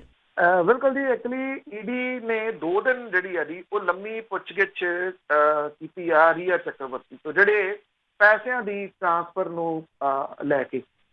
ਉਹਦੀ ਜਿਹੜੀ ਰਿਟਰਨ ਹੈ, ਇਨਕਮ ਟੈਕਸ ਰਿਟਰਨ ਹੈ, ਉਹ ਤੇ ਉਹਦੇ ਜਿਹੜੇ ਪੈਸੇ ਨੇ, ਉਹਦਾ ਖਰਚਾ, ਜੋ ਕੁਝ ਉਹਨੇ ਖਰੀਦਿਆ, ਜਿੰਨੀ ਸ਼ੇਅਰ ਮਾਰਕੀਟ ਦੇ ਵਿੱਚ ਉਹਨੇ ਇਨਵੈਸਟ ਕੀਤਾ, ਉਹ ਆਪਸ ਦੇ ਵਿੱਚ ਮੇਲ ਨਹੀਂ ਖਾਂਦੇ। ਔਰ ਇਹ ਜਿਹੜੀ ਈਡੀ ਨੇ ਕਿਹਾ ਕਿ ਉਹਦੇ ਤੋਂ ਅਜੇ ਪੁੱਛਗਿੱਛ ਇਹ ਮੁੱਕੀ ਨਹੀਂ। ਉਧਰ ਸੀਬੀਆਈ ਨੇ ਇਸ ਮਾਮਲੇ ਦੇ ਵਿੱਚ ਮਾਮਲਾ ਦਰਜ ਕਰ ਲਿਆ, ਕਿਉਂਕਿ ਸੀਬੀਆਈ ਨੂੰ ਜਾਂਚ ਜਿਹੜੀ ਆ ਬਿਹਾਰ ਸਰਕਾਰ ਦੀ ਰეკਮੈਂਡੇਸ਼ਨ ਦੇ ਉੱਤੇ ਕੇਂਦਰ ਦੀ ਸਰਕਾਰ ਨੇ ਮਾਰਕ ਕਰ ਦਿੱਤੀ। ਉਹਨੇ ਸੁਸ਼ਾਂਤ ਸਿੰਘ ਰਾਜਪੂਤ ਦੇ ਜਿਹੜੇ ਪਰਿਵਾਰਕ ਮੈਂਬਰ ਨੇ ਉਹਨਾਂ ਦੇ ਨਾਲ ਮੁਲਾਕਾਤ ਕਰਕੇ ਉਹਨਾਂ ਤੋਂ ਸਾਰਾ ਲੈ ਕੇ ਇਹ ਮਾਮਲਾ ਦਰਜ ਕਰ ਲਿਆ। ਉਧਰ ਅੱਜ ਦਾ ਦਿਨ ਵੀ ਜਿਹੜਾ ਦੀ ਉਹ ਅਹਿਮ ਰਹੂਗਾ, ਕਿਉਂਕਿ ਰੀਆ ਚੱਕਰਵਰਤੀ ਨੇ ਜਿਹੜੀ ਪਟੀਸ਼ਨ ਲਾਈ ਸੀ ਉਹਦੇ ਵਾਸਤੇ ਅੱਜ ਸੁਪਰੀਮ ਕੋਰਟ ਦੇ ਵਿੱਚ ਸੁਣਵਾਈ ਹੋਣੀ ਹੈ। ਇਹਦੇ ਵਿੱਚ ਰੀਆ ਚੱਕਰਵਰਤੀ ਨੇ ਸੁਸ਼ਾਂਤ ਦੇ ਪਿਤਾ ਕੇ ਸਿੰਘ ਵੱਲੋਂ ਪਟਨਾ ਦੇ ਵਿੱਚ ਦਰਜ ਕੇਸ ਨੂੰ ਮੁੰਬਈ ਟ੍ਰਾਂਸਫਰ ਕਰਨ ਦੇ ਜਿਹੜਾ ਦੀ ਉਹ ਕਿਹਾ ਗਿਆ ਸੀਗਾ। ਇਸ ਤੋਂ ਇਲਾਵਾ ਸੁਪਰੀਮ ਕੋਰਟ ਬਿਹਾਰ, ਮਹਾਰਾਸ਼ਟਰ, ਕੇਂਦਰ ਸਰਕਾਰ ਤੇ ਸੁਸ਼ਾਂਤ ਸਿੰਘ ਰਾਜਪੂਤ ਦੇ ਪਿਤਾ ਨੂੰ ਦਾਖਲ ਜਵਾਬ ਜਿਹੜੇ ਨੇ ਉਹਨਾਂ ਦੇ ਉੱਤੇ ਵੀ ਫੈਸਲਾ ਸੁਣਾਊਗੀ। ਵੈਸੇ ਇਹਦੇ ਉੱਤੇ ਸੁਪਰੀਮ ਕੋਰਟ ਦਾ ਹੁਣ ਜਿਹੜਾ ਦੀ ਫੈਸਲਾ ਕੋਈ ਵੱਡਾ ਆਉਣ ਦੀ ਉਮੀਦ ਨਹੀਂ ਗੀ, ਕਿਉਂਕਿ ਇਹ ਜਿਹੜਾ ਕੇਸ ਆ ਇਹ ਮਾਰਕ ਹੋ ਚੁੱਕਿਆ ਹੋਇਆ ਸੀਬੀਆਈ ਨੂੰ। ਰੀਆ ਚੱਕਰਵਰਤੀ ਨੇ ਜਿਹੜਾ ਦੀ ਇਹ ਗੱਲ ਕਹੀ ਕਿ ਉਹਦੇ ਉੱਤੇ ਮੀਡੀਆ ਟਰਾਇਲ ਚਲਾਇਆ ਜਾ ਰਿਹਾ। ਉਹਨੇ ਇਹ ਗੱਲ ਕਹੀ ਹੈ ਕਿ ਬਿਹਾਰ ਦੇ ਵਿੱਚ ਚੋਣਾਂ ਆ ਰਹੀਆਂ ਨੇ, ਜਿਹਦੇ ਮੱਦੇਨਜ਼ਰ ਇਹ ਰਾਜਨੀਤਿਕ ਏਜੰਡੇ ਦੇ ਤਹਿਤ ਉਹਨੂੰ ਬਲੀ ਦਾ ਬੱਕਰਾ ਜਿਹੜਾ ਦੀ ਉਹ ਬਣਾਇਆ ਜਾ ਰਿਹਾ। ਪਰ ਰੀਆ ਚੱਕਰਵਰਤੀ ਅਜਿਹੇ ਸਵਾਲਾਂ ਦੇ, ਵੱਡੇ ਸਵਾਲਾਂ ਦੇ ਜਿਹੜੇ ਜਵਾਬ ਨੇ ਉਹ ਦੇਣ ਤੋਂ ਅਸਮਰੱਥ ਹੈ ਕਿ ਉਹਨੇ ਇੰਨਾ ਪੈਸਾ ਜਿਹੜਾ ਸੀਗਾ ਉਹ ਸੁਸ਼ਾਂਤ ਰਾਜਪੂਤ ਦਾ ਕਿਉਂ ਟ੍ਰਾਂਸਫਰ ਕੀਤਾ ਆਪਣੇ ਖਾਤਿਆਂ ਦੇ ਵਿੱਚ, ਔਰ ਉਹਨੂੰ ਉਹਦੇ ਪਰਿਵਾਰ ਤੋਂ ਦੂਰ ਰੱਖਣ ਦੇ ਯਤਨ ਜਿਹੜਾ ਸੀ ਉਹ ਕਿਉਂ ਕਰਦੀ ਰਹੀ। ਹੁਣ ਸਵਾਲ ਜਿਹੜਾ ਜੀ ਇਹ ਆ ਕਿ CBI ਜਿਹੜੀ ਹੈ ਉਹ ਕਿੰਨੀ ਤੇਜ਼ੀ ਨਾਲ ਇੱਥੇ ਤੇਜ਼ੀ ਨਾਲ ਚੱਲੂਗੀ। ਉਹਦਾ ਕਾਰਨ ਜਿਹੜਾ ਜੀ ਬਿਹਾਰ ਦੇ ਵਿੱਚ ਚੋਣਾਂ ਜਿਹੜੀਆਂ ਕਿਤੇ ਨਾ ਕਿਤੇ ਇਹ ਇੱਕ ਰੀਜ਼ਨ ਜਿਹੜਾ ਉਹ ਹੋ ਸਕਦਾ। ਦੂਜਾ, ਜਿਹੜੀ ਮੁੰਬਈ ਫਿਲਮ ਇੰਡਸਟਰੀ ਹੈ ਉਹਦੇ ਵਿੱਚ ਬੜੇ ਸਾਰੇ ਵੱਡੇ ਲੋਕ ਨੇ ਜਿਨ੍ਹਾਂ ਦਾ ਪੈਸਾ ਫਿਲਮਾਂ ਦੇ ਵਿੱਚ ਅਕਸਰ ਜਿਹੜਾ ਜੀ ਉਹ ਲੱਗਦਾ ਹੈ, ਤੇ ਇਹਦੇ ਵਿੱਚ ਠਾਕਰੇ ਪਰਿਵਾਰ ਵੀ ਜਿਹੜਾ ਜੀ ਉਹ ਅਣਭਿੱਜ ਨਹੀਂਗਾ, ਉਹ ਵੀ ਕਿਤੇ ਨਾ ਕਿਤੇ ਇਸ ਜਿਹੜੀ ਇਨਵੈਸਟਮੈਂਟ ਹੈ ਉਹਦੇ ਵਿੱਚੋਂ ਇੱਕ ਪਾਰਟ ਉਹਦਾ ਵੀ ਜਿਹੜਾ ਉਹ ਹੈਗਾ। ਸੋ ਦੇਖਦੇ ਹਾਂ ਜੀ ਕਿ ਇਨਫੋਰਸਮੈਂਟ ਡਾਇਰੈਕਟੋਰੇਟ ਤੇ CBI ਜਿਹੜੀ ਦੀ ਉਹ ਕੀ ਕੱਢ ਕੇ ਲਿਆਉਂਦੀ ਆ, ਪਰ ਅੱਜ ਸੁਪਰੀਮ ਕੋਰਟ ਜਿਹੜੀ ਆ ਉਹ ਕਿਸ ਤਰ੍ਹਾਂ ਦਾ ਫੈਸਲਾ ਜੀ। ਸਰੋਤਿਆਂ ਨੇ ਅਸੀਂ ਇੱਕ ਬ੍ਰੇਕ ਤੋਂ ਬਾਅਦ ਜੇ ਤੁਹਾਡਾ ਕੋਈ ਸਵਾਲ ਆ ਤੁਸੀਂ ਸਵਾਲ ਕਰ ਸਕੋਗੇ 4082725200 ਸਟੂਡੀਓ ਦਾ ਫੋਨ ਨੰਬਰ ਹੈ, ਕਾਲ ਕਰਕੇ ਤੁਸੀਂ ਕੋਈ ਵੀ ਸਵਾਲ ਪੁੱਛ ਸਕਦੇ ਆ ਉਹਨੇ ਬ੍ਰੇਕ ਤੋਂ ਬਾਅਦ। ਪੰਜਾਬ ਰੇਡੀਓ ਜਵਾਸੇ ਸੁਣ ਰਹੇ ਸਾਰੇ ਸਰੋਤਿਆਂ ਨੂੰ ਬਲਵਿੰਦਰ ਕੌਰ ਵੱਲੋਂ ਪਿਆਰ ਭਰੀ ਸਤਿ ਸ਼੍ਰੀ ਅਕਾਲ। ਸਰੋਤਿਓ, ਪ੍ਰੋਗਰਾਮ ਖਬਰ ਤੇ ਨਜ਼ਰ ਦੇ ਇਸ ਹਿੱਸੇ ਦੇ ਵਿੱਚ ਤੁਸੀਂ ਕੋਈ ਵੀ ਸਵਾਲ ਆ ਤੁਹਾਡਾ ਤੁਸੀਂ ਪੁੱਛ ਸਕੋਗੇ, ਕਾਲ ਕਰ ਸਕਦੇ ਹੋ 4082725200 408 272 5200 ਦੇ ਉੱਤੇ ਕਾਲ ਕਰ ਸਕਦੇ ਹੋ। ਚਲਦੇ ਹਾਂ ਅਸੀਂ ਕਾਲਸ ਵੱਲ। ਬਲਤੇਜ ਪੰਨੂ ਜੀ, ਇੱਕ ਵਾਰ ਫਿਰ ਸਵਾਗਤ ਹੈ ਜੀ। ਧੰਨਵਾਦ ਜੀ, ਮਿਹਰਬਾਨੀ। ਜੁੜੇ ਹੋਏ ਨੇ ਜਤਿੰਦਰਪਾਲ ਜੀ, ਸਤਿ ਸ਼੍ਰੀ ਅਕਾਲ। ਹਾਂਜੀ, ਸਤਿ ਸ਼੍ਰੀ ਅਕਾਲ ਜੀ। ਜੀ, ਮੇਰਾ ਸਵਾਲ ਸੀਗਾ ਪੰਨੂ ਸਾਹਿਬ ਨੂੰ ਕਿ ਜਿਵੇਂ ਹੁਣ ਪਤਾ ਕਿ ਅਲਕੋਹਲ ਵਗੈਰਾ ਜਿਹੜੀ ਸ਼ਰਾਬ ਵਗੈਰਾ ਸੀ ਉਹਦੇ ਕਰਕੇ ਇੰਨੀਆਂ ਮੌਤਾਂ ਹੋ ਗਈਆਂ, ਕੀ ਲੋਕੀ ਪੀਣ ਵਾਲੇ ਡਰੇ, ਕੋਈ ਵਿਕਰੀ 'ਚ ਕਮੀ ਆਈ ਜਾਂ ਨਹੀਂ, ਜਾਂ ਉਸੇ ਤਰ੍ਹਾਂ ਹੀ ਪੀ ਜਾਂਦੇ ਆ, ਕੋਈ ਕਿਸੇ ਨੂੰ ਪਰਵਾਹ ਨਹੀਂ ਹੈਗੀ? ਇੰਨਾ ਹੀ ਸਵਾਲ ਸੀ। Thank you. ਨਹੀਂ, ਕੋਈ ਫਰਕ ਨਹੀਂ ਪਿਆ ਜੀ ਉਹਦੇ ਵਿੱਚ, ਕੋਈ ਕਿਸੇ ਕਿਸਮ ਦਾ ਫਰਕ ਜਿਹੜਾ ਉਹ ਨਹੀਂਗਾ। ਦੇਖੋ, ਮੈਂ ਤਾਂ ਹੀ ਐਕਚੁਅਲੀ ਉਹਦੇ ਵਿੱਚ ਜਿਹੜੀ ਰਿਪੋਰਟਿੰਗ ਦੇ ਵਿੱਚ ਇਹ ਗੱਲ ਕਹੀ ਸੀ ਵੀ ਜਿਹੜੀਆਂ ਤੁਸੀਂ ਦੇਸੀ ਸ਼ਰਾਬ ਦੀਆਂ ਭੱਠੀਆਂ ਜਿਹੜੀਆਂ ਫੜ ਰਹੇ ਹੋ ਉਹ ਜੇ ਉਹਦੇ ਤੇ ਤੁਸੀਂ ਸਖਤੀ ਕਰੋਗੇ, ਜਿਹੜੀ ਪੰਜਾਬ ਦੇ ਵਿੱਚ ਸ਼ਰਾਬ ਹੈ ਉਹਦੇ ਰੇਟ ਦੇ ਹਾਲਾਤ ਨੇ ਵੀ ਜਿਹੜੀ 400-500 ਰੁਪਏ ਦੀ ਹਰਿਆਣੇ ਦੇ ਵਿੱਚੋਂ ਆਉਂਦੀ ਆ, ਉਹ ਪੰਜਾਬ ਦੇ ਵਿੱਚ 2000 ਦੀ ਹੈ। ਇਹ ਇੱਕ ਰੀਜ਼ਨ ਹੈ ਜਿਹੜਾ ਇਹ ਜਿਹੜੀ ਕੈਮੀਕਲ ਵਾਲੀ ਸ਼ਰਾਬ ਹੈ ਉਹ ਬਣਨ ਦਾ। ਤੇ ਜਾਂ ਫਿਰ ਪਿੰਡਾਂ ਥਾਵਾਂ ਦੇ ਉੱਤੇ ਲੋਕ ਆਪਣੀ ਕੱਢਦੇ ਭੱਠੀਆਂ ਦੇ ਰੂਪ ਦੇ ਵਿੱਚ। ਜਦੋਂ ਉਹ ਭੱਠੀਆਂ ਦੇ ਉੱਤੇ ਸਖਤੀ ਹੋ ਹੀ ਗਈ, ਉਹ ਤਾਂ ਆਲਰੇਡੀ ਹੋ, ਤੇ ਫਿਰ ਜਿਹੜਾ ਦੀ ਉਹ ਲੋਕ ਕਿੱਧਰ ਨੂੰ ਜਾਣਗੇ? ਜਿਹੜੀ ਠੇਕਿਆਂ ਵਾਲੀ ਆ ਉਹ ਉਹਨਾਂ ਨੂੰ ਬਹੁਤ ਮਹਿੰਗੀ ਜਿਹੜੀ ਉਹ ਲੱਗਦੀ ਹੈ, ਫਿਰ ਉਹ ਕੈਮੀਕਲ ਵਾਲੀ ਉਹ ਸ਼ਰਾਬ ਪੀਣ। ਇਹ ਸਵਾਲ ਦੇਖੋ, ਹਾਲਾਂਕਿ ਇਹ ਨਹੀਂ ਹੈ ਕਿ ਕੁਝ ਪੀਣੀ ਜ਼ਰੂਰੀ ਆ। ਇਸੇ ਕਰਕੇ ਮੈਂ ਕਹਿੰਦਾ ਮੈਂ ਕਿ ਜਿਹੜੇ ਲੋਕ ਇਹ ਕਹਿੰਦੇ ਆ ਕਿ ਖਸਖਸ ਦੀ ਖੇਤੀ ਕਰੋ, ਵੀ ਨਸ਼ੇ ਦਾ ਜਿਹੜਾ ਤੋੜ ਹੈ ਉਹ ਨਸ਼ਾ ਨਹੀਂ ਹੋ ਸਕਦਾ, 1% ਵੀ ਉਹ ਨਹੀਂ ਹੋ ਸਕਦਾ। ਇਹ ਪੰਜਾਬੀ ਇਸ ਤਰ੍ਹਾਂ ਦੇ ਨੇ ਜੀ, ਜੇ ਮੰਨ ਲਓ ਜਿਹੜੀ ਇੱਥੇ ਖਸਖਸ ਦੀ ਖੇਤੀ ਹੋ ਗਈ ਤੇ ਇਹਨਾਂ ਨੂੰ ਖੇਤਾਂ ਚੋਂ ਚੁੱਕ ਕੇ ਕੌਣ ਲਿਆਇਆ ਕਰੂਗਾ ਜੀ? ਉੱਥੇ ਹੀ ਲੇਟੇ ਰਿਹਾ ਕਰਨੇ 24 ਘੰਟੇ ਜਿਹੜਾ ਜੀ। ਤੋ ਇਸ ਕਰਕੇ ਕੋਈ ਉਹਦੇ ਵਿੱਚ ਫਰਕ ਜਿਹੜਾ ਉਹ ਨਹੀਂਗਾ। ਸਗੋਂ ਜੇ ਇਹਦੇ 'ਚ ਹੋ ਸਕਦਾ ਤੇ ਇਹ ਹੋ ਸਕਦਾ ਕਿ ਆਬਕਾਰੀ ਜਿਹੜੀ ਪਾਲਿਸੀ ਹੈ ਉਹਦੇ ਵਿੱਚ ਕੁਝ ਤਬਦੀਲੀ ਕੀਤੀ ਜਾਵੇ। ਤੁਸੀਂ ਰਾਜਾਂ ਦੇ ਬਰਾਬਰ ਦੇ ਰੇਟ ਕਰ ਦਿਓਗੇ, ਕਿਉਂਕਿ ਇਹਦੇ ਤੇ ਠੱਲ ਨਹੀਂ ਪੈਣੀ ਜੀ, ਕਿਉਂਕਿ ਕਮਾਊ ਪੁੱਤ ਜਿਹੜਾ ਸਰਕਾਰ ਦਾ ਇੱਕੋ ਇਹ ਆਬਕਾਰੀ ਵਿਭਾਗ ਹੈ ਜਿਹੜਾ ਅੱਜ ਕੱਲ੍ਹ ਘਾਟੇ ਦੇ ਵਿੱਚ ਜਾ ਰਿਹਾ। ਘਾਟੇ ਤਾਂ ਕਰਕੇ ਜਾ ਰਿਹਾ ਕਿ ਮਹਿੰਗੀ ਬਹੁਤ ਹੈ। ਜੇ ਤੁਸੀਂ ਦੂਜੇ ਰਾਜਾਂ ਦੇ ਨਾਲ ਮੇਲ ਦਿਓਗੇ ਤੇ ਸਰਕਾਰ ਨੂੰ ਉਹਦਾ ਬਹੁਤ ਵੱਡਾ ਫਾਇਦਾ ਹੋਣਾ, ਤੇ ਜਿਹੜੀ ਕੈਮੀਕਲ ਵਾਲੀ ਹੈ ਇਹਨੂੰ ਵੀ ਠੱਲ ਪੈ ਸਕਦੀ ਹੈ। ਪਰ ਇਹੀ ਸਵਾਲ ਹੈ ਕਿ ਕੈਮੀਕਲ ਵਾਲਾ ਜਿਹੜਾ ਸਮਾਨ ਹੈ ਉਹ ਕਿਹਦਾ ਹੈ? ਉਹਦੇ ਪਿੱਛੇ ਪੋਲੀਟੀਸ਼ੀਅਨ ਜਿਹੜੇ ਉਹ ਹੈਗੇ ਨੇ। ਜਦੋਂ ਇੱਥੇ ਘਨੌਰ ਦੇ ਕੋਲੇ ਪਟਿਆਲਾ ਡਿਸਟ੍ਰਿਕਟ ਫੜੀ ਗਈ ਸੀ, ਉਹਦੇ ਪਿੱਛੇ ਸਭ ਨੂੰ ਪਤਾ ਹੈ ਕਾਂਗਰਸੀ MLA ਦਾ ਨਾਮ ਬੋਲਦਾ ਹੈ। ਖੰਨੇ ਦੇ ਕੋਲੇ ਫੜੀ ਗਈ ਸੀ, ਉਹਦੇ ਪਿੱਛੇ ਕਾਂਗਰਸੀ MLA ਦਾ ਨਾਮ ਜਿਹੜਾ ਬੋਲਦਾ। ਜੇ ਜਿਹਦੇ ਨਾਲ ਮਰੇ ਆ ਉੱਥੇ ਵੀ ਤਾਂ ਕਾਂਗਰਸੀ MLA ਦਾ ਨਾਮ ਜਿਹੜਾ ਜੀ ਉਹ ਬੋਲਦਾ। ਇਸ ਕਰਕੇ ਜਿਹੜੇ ਪੋਲੀਟੀਸ਼ੀਅਨ ਨੇ ਉਹਨਾਂ ਨੂੰ ਤਾਂ ਹੋਰ ਖੁੱਲ੍ਹ ਕੇ ਖੇਡਣ ਦਾ ਮੌਕਾ ਮਿਲ ਰਿਹਾ ਜੀ। ਜਿਹੜੀ ਇਹ ਫੜੋ ਫੜਾਈ ਹੋ ਰਹੀ ਹੈ ਉਹਦੇ ਵਿੱਚ ਉਹਨਾਂ ਦਾ ਸਮਾਨ ਹੋਰ ਵਿਕਣਾ ਜੀ। ਕਮਲਵੀਰ ਜੀ, ਕੈਨੇਡਾ ਤੋਂ। ਹਾਂਜੀ, ਸਤਿ ਸ਼੍ਰੀ ਅਕਾਲ ਜੀ। ਸਤਿ ਸ਼੍ਰੀ ਅਕਾਲ। ਹਾਂਜੀ, ਮੇਰਾ ਸਵਾਲ ਸੀਗਾ ਜੀ, ਜਿਵੇਂ ਆ ਕਿਸਾਨ ਵਿਰੋਧੀ ਜਿਹੜੇ ਆਰਡੀਨੈਂਸ ਆਉਂਦੇ ਆ ਹਰ ਵਾਰੀ, ਜਾਂ ਜੋ ਵੀ ਸਰਕਾਰਾਂ ਹੁਣ ਤਬਦੀਲੀ ਕਰ ਰਹੀਆਂ ਵੀ ਕਿਸਾਨੀ ਦੇ ਵਿੱਚ, ਵੀ ਇਹਦੇ ਵਿੱਚ ਜੀ ਜਿਹੜੀਆਂ ਆਪਾਂ ਦੇਖੋ ਤੁਸੀਂ ਵੀ ਪਿੱਛੇ ਵੀ ਆ ਜਦੋਂ ਲੱਖੋਵਾਲ ਵਰਗੇ ਜਦੋਂ ਯੂਨੀਅਨ ਦੇ ਪ੍ਰਧਾਨ ਰਹੇ ਆ, ਵੀ ਇਹ ਆਪ ਕਰੋੜਾਪਤੀ ਬਣ ਗਏ ਜਾਂ ਇਹਨਾਂ ਦੀ ਆਪ ਦੀ ਟੌਰ ਸ਼ੋਰ ਹੁੰਦੀ ਸੀ। ਬਾਕੀ ਤਾਂ ਪਿੰਡਾਂ ਦੇ ਵਿੱਚ ਇਹਨਾਂ ਦਾ ਇੱਕ ਹੀ ਹੈ ਨਹੀਂ ਗਾ, 4-4 5-5 ਬੰਦੇ ਅੱਡਿਆਂ ਦੇ ਮੂਹਰੇ ਬੈਠੇ ਹੁੰਦੇ ਆ, ਉਹਨਾਂ ਨੂੰ ਪੁਲਿਸ ਵਾਲੇ ਵੀ ਦਬਾਲ ਨਹੀਂ। ਨਾ ਸਰਕਾਰ ਉਹਨਾਂ ਦੀ ਪਰਵਾਹ ਕਰਦੀ ਹੈ। ਇਸੇ ਕਰਕੇ ਇਹਨਾਂ ਦਾ ਕੋਈ ਜਿਹੜੇ ਧਰਨੇ ਲਾਉਣ ਦਾ ਕੋਈ ਤਰੀਕਾ ਜਿਹੜਾ ਉਹ ਕੋਈ ਬਹੁਤ ਜ਼ਿਆਦਾ ਕਾਮਯਾਬ ਵੀ ਹੈ ਨਹੀਂਗਾ, ਤੇ ਨਾ ਹੀ ਇਹਨਾਂ ਦੇ ਵਿੱਚ ਏਕਾ ਹੈਗਾ। ਇੱਕ ਤਾਂ ਇਹਦੇ ਬਾਰੇ ਦੱਸ ਕੇ ਆਏ ਹੋ, ਤੇ ਇੱਕ ਪਿਛਲੇ ਸਾਲ ਜੀ ਇਹਨਾਂ ਦਿਨਾਂ ਦੇ ਵਿੱਚ ਜਿਵੇਂ ਕੁਝ ਸਾਡੇ ਭਗਤ ਕਹਿੰਦੇ ਹੁੰਦੇ ਸੀਗੇ ਵੀ ਜੰਮੂ ਕਸ਼ਮੀਰ 'ਚ ਪਲਾਟ ਲੈਣੇ ਆ, ਇਹਦੇ ਬਾਰੇ ਦੱਸ ਕੇ ਆਇਓ ਵੀ ਉਹ ਪਲਾਟ ਲੈ ਰਹੇ ਆ। ਥੈਂਕ ਯੂ ਜੀ। ਦੇਖੋ ਇਸ ਤਰ੍ਹਾਂ ਹੈ, ਜਿਹੜੀ ਐਜੀਟੇਸ਼ਨ ਚੱਲ ਰਹੀ ਆ, ਆਪਾਂ ਇਹ ਨਹੀਂ ਕਹਿੰਦੇ ਕਿ ਧਰਨੇ ਲਾਉਣ ਦਾ ਕੋਈ ਫਾਇਦਾ ਨਹੀਂਗਾ, ਹੋ ਰਿਹਾ ਫਾਇਦਾ। ਜਿਹੜੇ ਇਸ਼ਤਿਹਾਰ ਲੱਗੇ ਇਹਨਾਂ ਦੀ ਸਰਕਾਰ ਨੇ ਜਿਹਦਾ ਜ਼ਿਕਰ ਕਰਕੇ ਉਹ ਇਸ ਲਈ ਲਾਏ, ਉਹਨਾਂ ਨੂੰ ਇਹ ਲੱਗ ਰਿਹਾ ਕਿ ਪੰਜਾਬ ਵਿੱਚ ਐਜੀਟੇਸ਼ਨ ਜਿਹੜੀ ਆ ਉਹ ਸਟਰੋਂਗ ਹੋ ਰਹੀ ਹੈ। ਜਿਹੜਾ ਹੈ ਉਹ ਹਰੇਕ ਬੰਦੇ ਦਾ, ਉਹ ਹਰੇਕ ਉਸ ਬੰਦੇ ਦਾ ਡਰ ਹੈ ਜਿਹਨੂੰ ਕਿਸਾਨੀ ਦਾ ਫਿਕਰ ਹੈ ਕਿ ਕਿਤੇ ਉਹ ਨਾ ਹੋਵੇ ਇਹ ਅੰਦਰ ਹੀ ਵੜ ਕੇ ਕੋਈ ਗੁਪਤ ਸਮਝੌਤਾ ਕਰ ਦੇਣ, ਬਾਹਰ ਆ ਕੇ ਦੱਸਣ ਦਾ। ਮੈਂ ਪਿੱਛੇ ਗੱਲ ਜਿਹੜੀ ਉਹ ਇੱਥੇ ਉਠਾ ਕੇ ਜਿਹੜੇ ਆਰਡੀਨੈਂਸ ਨੇ ਇਹਨਾਂ ਨੂੰ ਪੰਜਾਬੀ ਦੇ ਵਿੱਚ ਤਰਜਮਾ ਜਿਹੜਾ ਦੀ ਉਹ ਕਰਕੇ ਤਰਜਮਾ ਮੈਂ ਕਰ ਲਿਆ ਉਹਦਾ ਜਿਹੜਾ ਸੀਗਾ ਜੀ, ਉਹ ਸਾਰੇ ਵੀ ਮੌਜੂਦ। ਪਰ ਇਹ ਵਿੱਚ ਸਭ ਤੋਂ ਸਵਾਲ ਹੈ ਕਿ ਮੇਰੇ ਵਰਗੇ ਕੰਟਰੀ ਕੋਲ ਸਾਡੇ ਕੋਲ ਇੰਨਾ ਵੱਡਾ ਢਾਂਚਾ ਥੋੜੀ ਹੈਗਾ। ਵੱਧ ਤੋਂ ਵੱਧ ਫੇਸਬੁੱਕ ਤੇ ਪਾ ਦਿਆਂਗੇ ਨਾ, ਉਹਦੇ ਉੱਤੇ ਹੁਣ ਹਰ ਜਿਹੜਾ ਕਿਸਾਨ ਹੈ ਉਹ ਫੇਸਬੁੱਕ ਤੇ ਬੈਠਾ, ਜਿਹੜੀ ਪੀੜ੍ਹੀ ਵਿੱਚ ਆ ਸਕਦੀ ਉਹਨੂੰ ਨਾਲ ਵੀ ਲੈਣਾ ਦੇਣਾ ਨਹੀਂ, ਉਹਨਾਂ ਨੂੰ ਤਾਂ ਬੰਮੀਆਂ ਬੋਲਣ ਦੇ ਨਾਲ ਲੈਣਾ ਦੇਣਾ, ਉਹਨਾਂ ਨੂੰ ਪਤਾ ਹੀ ਕੁਛ ਵੀ। ਤਾਂ ਕਿਸਾਨ ਹੈ ਉਹ ਇਸ ਗੱਲ ਦੇ ਭੇਦ ਨਹੀਂ ਆ ਕਿ ਇਹ ਆਰਡੀਨੈਂਸ ਕੀ ਨੇ।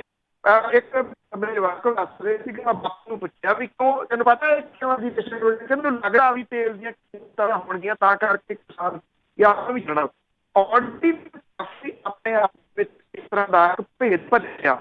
ਪਰ ਵੀ ਵਿਸਾਰ ਜਿਹੜਾ ਜੀ ਜਿੰਨੀ ਦੇਰ ਤੱਕ ਹਰ ਕਿਸਾਨ ਦੇ ਉਹਦੀ ਆਸ਼ਾ ਦੇ ਵਿੱਚ ਨਹੀਂ ਪਹੁੰਚਦਾ ਉਨੀ ਦੇਰ ਤੱਕ ਇਹ ਐਜੀਟੇਸ਼ਨ ਜਿਹੜੀਆਂ ਨੇ ਦੇਖੋ ਚੱਲੇ ਉਹ ਐਜੀਟੇਸ਼ਨ ਦੇ ਉਹਦੇ ਨਹੀਂ ਲੱਖੋਂ ਜਿਹੜਾ ਜੋ ਕੱਢਿਆ ਉਹਦੀ ਦੋ ਹੁੰਦੇ ਨੇ ਦੁਨੀਆ ਭਰ ਵਿੱਚ ਵੀ ਸਾਡੇ ਸਾਹਮਣੇ ਆ। ਪਰ ਫਿਰ ਵੀ ਇਹ ਨਹੀਂ ਹੈਗਾ ਕਿ ਹੈ ਨਹੀਂ ਗੇ ਨੇਤਾ, ਹੈ ਨਹੀਂ ਗੇ, ਹੈਗੇ ਆ, ਅਜੇ ਵੀ ਹੈਗੇ ਆ ਜਿਹੜੇ ਕਿ ਜਿਨ੍ਹਾਂ ਨੂੰ ਕਮ ਸੇ ਕਮ ਉਹ ਕਰਪਟ ਨਹੀਂ ਗੇ। ਉਹਦੇ ਚ ਬਲਵੀਰ ਸਿੰਘ ਰਾਜੇਵਾਲ ਹੁਰੀ ਹੈਗੇ ਨੇ, ਸਤਨਾਮ ਸਿੰਘ ਪੰਨੂ ਹੁਰੀ ਹੈਗੇ ਨੇ, ਮਾਝੇ ਵਾਲੇ ਖੇਤਰ ਤੋਂ ਨੇ। ਏਦਾਂ ਦੀ ਗੱਲ ਨਹੀਂ ਹੈਗੀ ਕਿ ਨਹੀਂ ਹੈਗੇ। ਆਫਟਰ ਆਲ ਕਿਸੇ ਨਾ ਕਿਸੇ ਦੇ ਉੱਤੇ ਭਰੋਸਾ ਕਰਕੇ ਤੁਰਨਾ ਪਊਗਾ ਜੀ, ਕਿਸੇ ਤੇ ਤਾਂ ਭਰੋਸਾ ਕਰਾਂਗੇ ਫੇਰ ਹੀ ਜਿਹੜੀ ਦੀ ਇਹ ਗੱਲ ਗਾਂ ਤੁਰੂਗੀ, ਨਹੀਂ ਤਾਂ ਗਲ ਘੁੱਟਣ ਦੇ ਵਾਸਤੇ ਤਾਂ ਸਰਕਾਰ ਜਿਹੜੀ ਦੀ ਉਹ ਬੈਠੀ ਆ। ਔਰ ਮੈਨੂੰ ਇਹ ਲੱਗ ਰਿਹਾ ਕਿ ਜਿਸ ਕਿਸਮ ਦੀ ਇਹ ਐਜੀਟੇਸ਼ਨ ਸ਼ੁਰੂ ਹੋਈ ਆ, ਇਹ ਆਰਡੀਨੈਂਸਾਂ ਦੇ ਮਾਮਲੇ 'ਚ ਕੇਂਦਰ ਦੀ ਸਰਕਾਰ ਨੂੰ ਕੋਈ ਨਾ ਕੋਈ ਫੈਸਲਾ ਲੈਣਾ ਪਊਗਾ। ਬਾਕੀ ਜਿਹੜੀ ਉਹ ਪਲਾਟ ਵਾਲੀ ਗੱਲ ਸੀ ਜਿਨ੍ਹਾਂ ਨੇ ਜੰਮੂ ਕਸ਼ਮੀਰ ਦੇ ਵਿੱਚ ਜਿਹੜਾ ਜੀ ਉਹ ਲੈਣੇ ਸੀਗੇ, ਉਹ ਜਿੱਥੇ ਗਈਆਂ ਬੇੜੀਆਂ ਉੱਥੇ ਗਏ ਮਲਾ। ਉਹ ਜਿਹੜੀ ਦੀ ਗੱਲ ਹੋ ਗਈ ਆ, ਉਹ ਟਰੋਲ ਆਰਮੀ ਸੀਗੀ, ਉਹ ਜਿਹੜੀ ਇਹਨਾਂ ਸਿਆਸੀ ਪਾਰਟੀਆਂ ਦੀ ਬਣਾਈ ਹੁੰਦੀ ਆ, ਉਹ ਅੱਜ ਕੱਲ੍ਹ ਬਾਕੀ ਕੰਮਾਂ ਦੇ ਵਿੱਚ ਜਿਹੜਾ ਜੀ ਉਹ ਬਿਜ਼ੀ ਆ। ਉਹਨਾਂ ਨੂੰ ਕੀ ਪਤਾ ਕਿ ਉੱਥੇ ਦਵਾਈਆਂ ਖੁਣੋ ਕਿੰਨੇ ਲੋਕ ਜਿਹੜਾ ਜੀ ਉਹ ਮਰ ਗਏ। ਇਹ ਉਹੀ ਲੋਕ ਨੇ ਜਿਹੜੇ ਤੜਫਣ ਲੱਗ ਗਏ ਸੀਗੇ 1.5 ਮਹੀਨੇ ਦੇ ਲੋਕਡਾਊਨ ਦੇ ਵਿੱਚ। ਉਹਨਾਂ ਲੋਕਾਂ ਨੂੰ ਸਾਲ ਹੋ ਗਿਆ ਇਸ ਲੋਕਡਾਊਨ ਦੇ ਵਿੱਚ ਜਿਹੜਾ ਜੀ ਉਹ ਬੈਠਿਆ ਹੋਇਆ। ਉਹ ਲੋਕ ਕਿਵੇਂ ਸਰਵਾਈਵ ਜਿਹੜਾ ਜੀ ਉਹ ਕਰ ਰਹੇ ਹੋਣਗੇ। ਜਿਹੜੀਆਂ ਇਹੋ ਜਿਹੇ ਜਿਹੜੇ ਭਗਤ ਨੇ ਜੀ ਉਹ ਸੋਸ਼ਲ ਮੀਡੀਆ ਜੋਗੇ ਨੇ, ਜਿਹੜਾ ਜਿਹਦੇ ਪਿਓ ਦਾ ਹੀ ਨਹੀਂ ਪਤਾ ਕੌਣ ਹੈ, ਮਤਲਬ ਕਿ ਜਾਲੀ ਆਈਡੀਆਂ ਬਣਾ ਕੇ ਬੈਠੇ ਨੇ। ਇਹ ਫੇਕ ਬੁੱਕੀ ਨੇ। ਆ ਜਿੰਨੀਆਂ ਫੋਟੋਆਂ ਵਾਲੇ ਤੁਸੀਂ ਆਪਣੇ ਵੀ ਬਥੇਰੇ ਦੇਖੇ ਹੋਣਗੇ ਜੀ, ਉਹਦੇ ਉੱਤੇ ਨਾਮਵਰ ਸ਼ਖਸੀਅਤਾਂ ਦੀਆਂ ਫੋਟੋਆਂ ਹੁੰਦੀਆਂ ਨੇ ਜੀ। ਕਿਸੇ ਨੇ ਅਕਾਲ ਤਖਤ ਢੱਠੇ ਦੀ ਫੋਟੋ ਲਾਈ ਹੋਈ ਆ, ਕਿਸੇ ਨੇ ਜਰਨੈਲ ਸਿੰਘ ਭਿੰਡਰਾਂ ਵਾਲਿਆਂ ਦੀ ਫੋਟੋ ਲਾਈ ਹੋਈ ਆ, ਬਾਬਾ ਦੀਪ ਸਿੰਘ ਹੋਰਾਂ ਦੀ ਕਿਸੇ ਨੇ ਫੋਟੋ ਲਾਈ ਹੋਈ ਆ। ਏਦਾਂ ਦੀਆਂ ਫੋਟੋਆਂ ਲਾ ਕੇ ਜਾਲੀ ਆਈਡੀਆਂ ਬਣਾ ਕੇ ਬੈਠੇ ਨੇ ਇਹ ਲੋਕ ਜਿਹੜੇ ਜੀ। ਇਹਨਾਂ ਤੋਂ ਕੀ ਆਸ ਕੀਤੀ ਜਾ ਸਕਦੀ ਹੈ ਕਿ ਇਹ ਕੋਈ ਚੱਜ ਦੀ ਜਾਂ ਕੋਈ ਸਿਆਣੀ ਗੱਲ ਜਿਹੜੀ ਜੀ ਉਹ ਕਰਨਗੇ। ਅੱਜ ਕੱਲ੍ਹ ਤੁਸੀਂ ਦੇਖਿਆ ਹੋਣਾ ਕਿ ਇੱਥੇ ਜਿਹੜਾ ਚਰਚਾ ਚੱਲ ਰਿਹਾ, ਆ ਜਿਹੜੇ ਸਮਾਜ ਸੇਵੀ ਨੇ ਉਹਨਾਂ ਦੀਆਂ ਟਰੋਲ ਆਰਮੀਆਂ ਖੜੀਆਂ ਹੋ ਗਈਆਂ। ਉਹ ਧੀ ਭੈਣ ਇੱਕ ਕਰੀ ਜਾ ਰਹੀਆਂ ਨੇ ਜੀ ਸੋਸ਼ਲ ਮੀਡੀਆ ਦੇ ਉੱਤੇ। ਜਿਹੜੇ ਲੋਕ ਸਵਾਲ ਉਠਾ ਰਹੇ ਆ ਉਹਨਾਂ ਦੇ ਅਗੇਂਸਟ, ਉਹਨਾਂ ਨੂੰ ਮਾਵਾਂ ਭੈਣਾਂ ਦੀਆਂ ਗਾਲਾਂ ਜਿਸ ਕਿਸਮ ਦੀਆਂ ਕੱਢ ਰਹੇ। ਇਸ ਕਰਕੇ ਇਹ ਟਰੋਲ ਆਰਮੀਜ਼ ਨੇ, ਗਾਇਕਾਂ ਨੇ ਆਪੋ ਆਪਣੀਆਂ ਟਰੋਲ ਆਰਮੀਜ਼ ਜਿਹੜੀਆਂ ਬਣਾਈਆਂ ਹੋਈਆਂ ਨੇ, ਉਹਨਾਂ ਨੂੰ ਉਹ ਪੇ ਕਰਦੇ ਆ। ਪਰ ਲਾਈਕ ਦਾ, ਪਰ ਕਮੈਂਟ ਦਾ ਉਹੀ ਕਮੈਂਟ ਹੁੰਦੇ ਨੇ, ਘੜੇ ਘੜਾਏ ਉਹ ਬਣਾ ਕੇ ਦਿੰਦੇ ਆ। ਉਹ ਅੱਗੇ ਜਿਹੜਾ ਜੀ ਉਹ ਚੇਪੀ ਜਾਂਦੇ ਆ। ਉਸੇ ਤਰੀਕੇ ਨਾਲ ਇਹ ਸਿਆਸੀ ਪਾਰਟੀਆਂ ਦੀਆਂ ਟਰੋਲ ਆਰਮੀਜ਼ ਜਿਹੜੀਆਂ ਸੀਗੀਆਂ, ਜੋ ਕੁਝ ਉਦੋਂ ਬਕਵਾਸ ਉਹਨਾਂ ਦਿਨਾਂ ਦੇ ਵਿੱਚ ਕਰੀ ਜਾਂਦੀਆਂ ਸੀ, ਅੱਜ ਕੋਈ ਨਹੀਂ ਲੱਭਦੀ ਉਹਨਾਂ 'ਚ ਜੀ। ਅੱਗੇ ਮਹਿੰਦਰ ਸਿੰਘ ਜੀ। ਹਾਂਜੀ, ਸਤਿ ਸ੍ਰੀ ਅਕਾਲ ਜੀ ਸਾਰਿਆਂ ਨੂੰ। ਪੰਨੂ ਸਾਹਿਬ ਸਤਿ ਸ੍ਰੀ ਅਕਾਲ। ਸਤਿ ਸ਼੍ਰੀ ਅਕਾਲ ਜੀ। ਸਤਿ ਸ਼੍ਰੀ ਅਕਾਲ। ਹਾਂਜੀ ਪੰਨੂ ਸਾਹਿਬ, ਮੇਰਾ ਇੱਕ ਸਵਾਲ ਹੈ। ਜਿਵੇਂ ਮੋਦੀ ਨੇ ਸਾਰੇ ਤਕਰੀਬਨ ਗੁਜਰਾਤ ਫਾਰਮੂਲਾ ਸੀ ਉਹ ਸਾਰੇ ਅਦਾਰਿਆਂ ਤੇ ਕਬਜ਼ਾ ਕਰ ਲਿਆ ਤੇ ਅਪ ਟੂ ਆਰਮੀ ਜਾਂ ਸੁਪਰੀਮ ਕੋਰਟ ਤੋਂ ਵੀ ਆਪਣੇ ਹੱਕ 'ਚ ਫੈਸਲੇ ਕਰਾਈ ਜਾਂਦੇ ਆ। ਕੀ ਇਹ ਚਾਈਨਾ ਵਾਲਾ ਜਿਨਪਿੰਗ ਜਾਂ ਰਸ਼ੀਆ ਵਾਲਾ ਉਹ ਵਲਾਦੀਮੀਰ ਪੁਤਿਨ ਆ ਜਿਹੜਾ ਹਮੇਸ਼ਾ ਉਵੇਂ ਰਹੂਗਾ, ਜਾਂ ਕੋਈ ਇਹਦਾ ਕੋਈ ਮੁਕਾਬਲਾ ਕੋਈ ਕਰ ਸਕਦਾ ਇੰਡੀਆ ਦੇ ਵਿੱਚ, ਕੋਈ ਪਾਰਟੀ ਜਾਂ ਕੋਈ ਬੰਦਾ? ਦੱਸੋਗੇ ਇਹਦੇ ਬਾਰੇ? ਥੈਂਕ ਯੂ ਜੀ। ਦੇਖੋ, ਕਿਸੇ ਟਾਈਮ ਕਾਂਗਰਸ ਦੀ ਚੜ੍ਹਾਈ ਹੁੰਦੀ ਸੀ। ਕਾਂਗਰਸ ਇੱਕ ਛੋਟਾ ਜਿਹਾ ਇਲਜ਼ਾਮ ਲਾ ਕੇ ਕਿਸੇ ਵੀ ਸੂਬੇ ਦੇ ਵਿੱਚ ਗੈਰ ਕਾਂਗਰਸੀ ਸਰਕਾਰ ਤੋੜ ਦਿੰਦੀ ਹੁੰਦੀ ਸੀ। ਉਹ ਦਿਨ ਦੇਖੇ ਨੇ ਲੋਕਾਂ ਨੇ। ਇੰਦਰਾ ਗਾਂਧੀ ਹੋਰਾਂ ਦੀ ਉਤਰਾਈ ਵੀ ਦੇਖੀ ਆ, ਇੰਦਰਾ ਗਾਂਧੀ ਹੋਰਾਂ ਦੀ ਚੜ੍ਹਾਈ ਵੀ ਦੇਖੀ। ਲੋਕਾਂ ਨੇ ਰਾਜੀਵ ਗਾਂਧੀ ਹੋਰੀ ਜਿਹੜੇ ਅਚਾਨਕ ਹੀ ਸਿਆਸਤ 'ਚ ਆਉਣ ਵਾਲੇ ਸਨ, ਉਹਨਾਂ ਦੀ ਚੜ੍ਹਾਈ ਵੇਖੀ, ਜਦੋਂ ਸਭ ਤੋਂ ਵੱਧ ਜਿਹੜੀਆਂ ਦੀ ਉਹ ਸੀਟਾਂ ਲੈ ਕੇ ਉਹ ਪ੍ਰਧਾਨ ਮੰਤਰੀ ਬਣੇ। ਤੇ ਰਾਜੀਵ ਗਾਂਧੀ ਹੋਰਾਂ ਦੀ ਉਤਰਾਈ ਵੀ ਵੇਖੀ। ਇਸ ਕਰਕੇ ਦੇਖੋ, ਕੋਈ ਵੀ ਜਿਹੜੀ ਚੀਜ਼ ਆ ਤੁਸੀਂ ਉਹ ਚਾਈਨਾ ਦੇ ਨਾਲ ਜਾਂ ਰਸ਼ੀਆ ਦੇ ਨਾਲ ਕੰਪੇਅਰ ਨਾ ਕਰੋ। ਜਿਹੜੀ ਚੀਜ਼ ਜਿਹਦੀ ਚੜ੍ਹਾਈ ਹੁੰਦੀ ਆ ਉਹਦੀ ਉਤਰਾਈ ਹੋਣੀ ਲਾਜ਼ਮੀ ਹੈ। ਤੇ ਅੱਜ ਜਿਹੜੀ ਜੀ ਉਹ ਚੜ੍ਹਾਈ ਦੇ ਉੱਤੇ ਬੈਠੇ ਨੇ, ਹਾਂ ਇੰਨਾ ਹੈ ਕਿ ਅੱਜ ਦੀ ਤਰੀਕ ਦੇ ਵਿੱਚ ਜੇ ਕਹਿਣਾ ਹੋਵੇ ਤੇ ਜਿਹੜੇ ਵਿਰੋਧੀ ਧਿਰਾਂ ਨੇ ਉਹ ਕਿੱਥੇ ਨੇ, ਉਹ ਵੱਡਾ ਸਵਾਲ ਹੈ ਜੀ। ਅੱਜ ਜੇ ਕੋਈ ਬੋਲ ਰਿਹਾ ਤੇ ਸਿਰਫ ਰਾਹੁਲ ਗਾਂਧੀ ਬੋਲ ਰਿਹਾ, ਰਾਹੁਲ ਗਾਂਧੀ ਸਵਾਲ ਉਠਾ ਰਿਹਾ। ਰਾਹੁਲ ਗਾਂਧੀ ਦੇ ਪਿੱਛੇ ਉਹਦੀ ਪਾਰਟੀ ਕਾਂਗਰਸ ਵੀ ਹੈ ਨਹੀਂ। ਕਾਂਗਰਸ ਦੇ ਵੱਡੇ ਨੇਤਾ ਜਿਹੜੇ ਬੜਬੋਲੇ ਗਿਣੇ ਜਾਂਦੇ ਆ, ਉਹਨਾਂ ਕਈਆਂ ਦੇ ਨਾਮ ਉਂਗਲਾਂ ਤੇ ਗਿਣੇ ਜਾ ਸਕਦੇ ਨੇ। 6-7 ਤਾਂ ਹੈਗੇ ਨੇ ਨਾ, ਉਹ ਚਾਹੇ ਸ਼ਸ਼ੀ ਥਰੂਰ ਹੁਰੀ ਹੋਣ ਜਾਂ ਉਹਨਾਂ ਵਰਗੇ ਹੋਰ ਹੋਣ, ਜਿਹੜੇ ਕਿ ਹਰ ਗੱਲ ਦੇ ਉੱਤੇ ਰਿਐਕਟ ਕਰਦੇ। ਪਰ ਜਿਹੜੇ ਸਵਾਲ ਰਾਹੁਲ ਗਾਂਧੀ ਉਠਾ ਰਿਹਾ, ਉਹ ਉਹਨਾਂ ਸਵਾਲਾਂ ਦੇ ਵਿੱਚ ਹੁੰਗਾਰਾ ਨਹੀਂ ਭਰ ਰਹੇ ਵੀ ਕਿਤੇ ਰਾਹੁਲ ਗਾਂਧੀ ਫੇਮਸ ਨਾ ਹੋ ਜੇ। ਅੱਜ ਸੱਪਾ ਕਿੱਥੇ ਆ? ਸਮਾਜਵਾਦੀ ਪਾਰਟੀ। ਅੱਜ ਬਸਪਾ ਕਿੱਥੇ ਆ? ਬਹੁਜਨ ਸਮਾਜ ਪਾਰਟੀ। ਅੱਜ CPI ਕਿੱਥੇ ਆ? ਅੱਜ CPIM ਵਾਲੇ ਜਿਹੜੇ ਜੀ ਉਹ ਕਿੱਥੇ ਆ? ਕਿਤੇ ਨਹੀਂ ਉਹ ਦਿਸ ਰਹੇ ਜੀ, ਕੋਈ ਨਹੀਂ ਬੋਲ ਰਿਹਾ। ਇਹ ਬਹੁਤ ਗੰਭੀਰ ਚੁੱਪ ਹੈ ਜਿਹੜੀ ਵਿਰੋਧੀ ਧਿਰਾਂ ਦੀ ਆ। ਜੇ ਵਿਰੋਧੀ ਧਿਰਾਂ ਜਿਹੜੀਆਂ ਦੀ ਉਹ ਬੋਲਣ ਲੱਗ ਗਈਆਂ ਜਾਂ ਉਹ ਸੜਕ ਦੇ ਉੱਤੇ ਆ ਗਈਆਂ ਤੇ ਫਿਰ ਇਹ ਉਤਰਾਈ ਜਿਹੜੀ ਆ ਜੀ ਉਹ ਸ਼ੁਰੂ ਹੋ ਜਾਣੀ ਆ। ਡਰਾ ਲਏ ਗਏ ਆ ਲੋਕ, ਜਿਹੜੇ ਆ ਡਰ ਗਏ ਆ ਇਹ ਨੇਤਾ ਜਿਹੜੇ ਦੀ, ਕਿਉਂਕਿ ਕਾਣੇ ਨੇ ਬਹੁਤੇ ਜਿਹੜੇ ਦੀ ਉਹ ਕਾਣੇ ਨੇ। ਉਹਨਾਂ ਨੂੰ ਪਤਾ ਕਿਸੇ ਨਾ ਕਿਸੇ ਮਾਮਲੇ ਦੇ ਵਿੱਚ ਸਾਨੂੰ ਜਿਹੜਾ ਦੀ ਉਹ ਧਰ ਲਿਆ ਜਾਊਗਾ। CBI ਜਾਂ ED ਦੀ ਰੇਡ ਜਿਹੜੀ ਆ ਉਹ ਸ਼ੁਰੂ ਹੋ ਜਾਊਗੀ ਤੇ ਫਿਰ ਉਹ ਬੋਲਣ ਜੋਗੇ ਜਿਹੜਾ ਜੀ ਉਹ ਨਹੀਂ ਰਹਿਣੇ। ਸ਼ਾਇਦ ਇਸ ਕਰਕੇ ਇਹ ਚੁੱਪ ਹੈ। ਪਰ ਇਹ ਕੁਦਰਤ ਦਾ ਅਸੂਲ ਹੈ, ਇਹ ਨੇਚਰ ਦਾ ਅਸੂਲ ਹੈ। ਇੱਕ ਜਿਹੜਾ ਸ਼ਮਸ਼ਾਨ ਘਾਟ ਸੀ ਉਹਦੇ ਬਾਹਰ ਲਿਖਿਆ ਸੀ ਵੀ ਇੱਥੇ ਹਜ਼ਾਰਾਂ ਦੀ ਗਿਣਤੀ ਦੇ ਵਿੱਚ ਉਹ ਲੋਕ ਸੁੱਤੇ ਪਏ ਆ ਜਿਹੜੇ ਕਹਿੰਦੇ ਸੀ ਦੁਨੀਆ ਦੇ ਵਿੱਚ ਸਾਡੀ ਸਹਿਮਤੀ ਤੋਂ ਬਿਨਾਂ ਪੱਤਾ ਨਹੀਂ ਹਿੱਲ ਸਕਦਾ ਜੀ। ਹਰਵੰਸ ਸਿੰਘ ਜੀ, ਸਤਿ ਸ਼੍ਰੀ ਅਕਾਲ।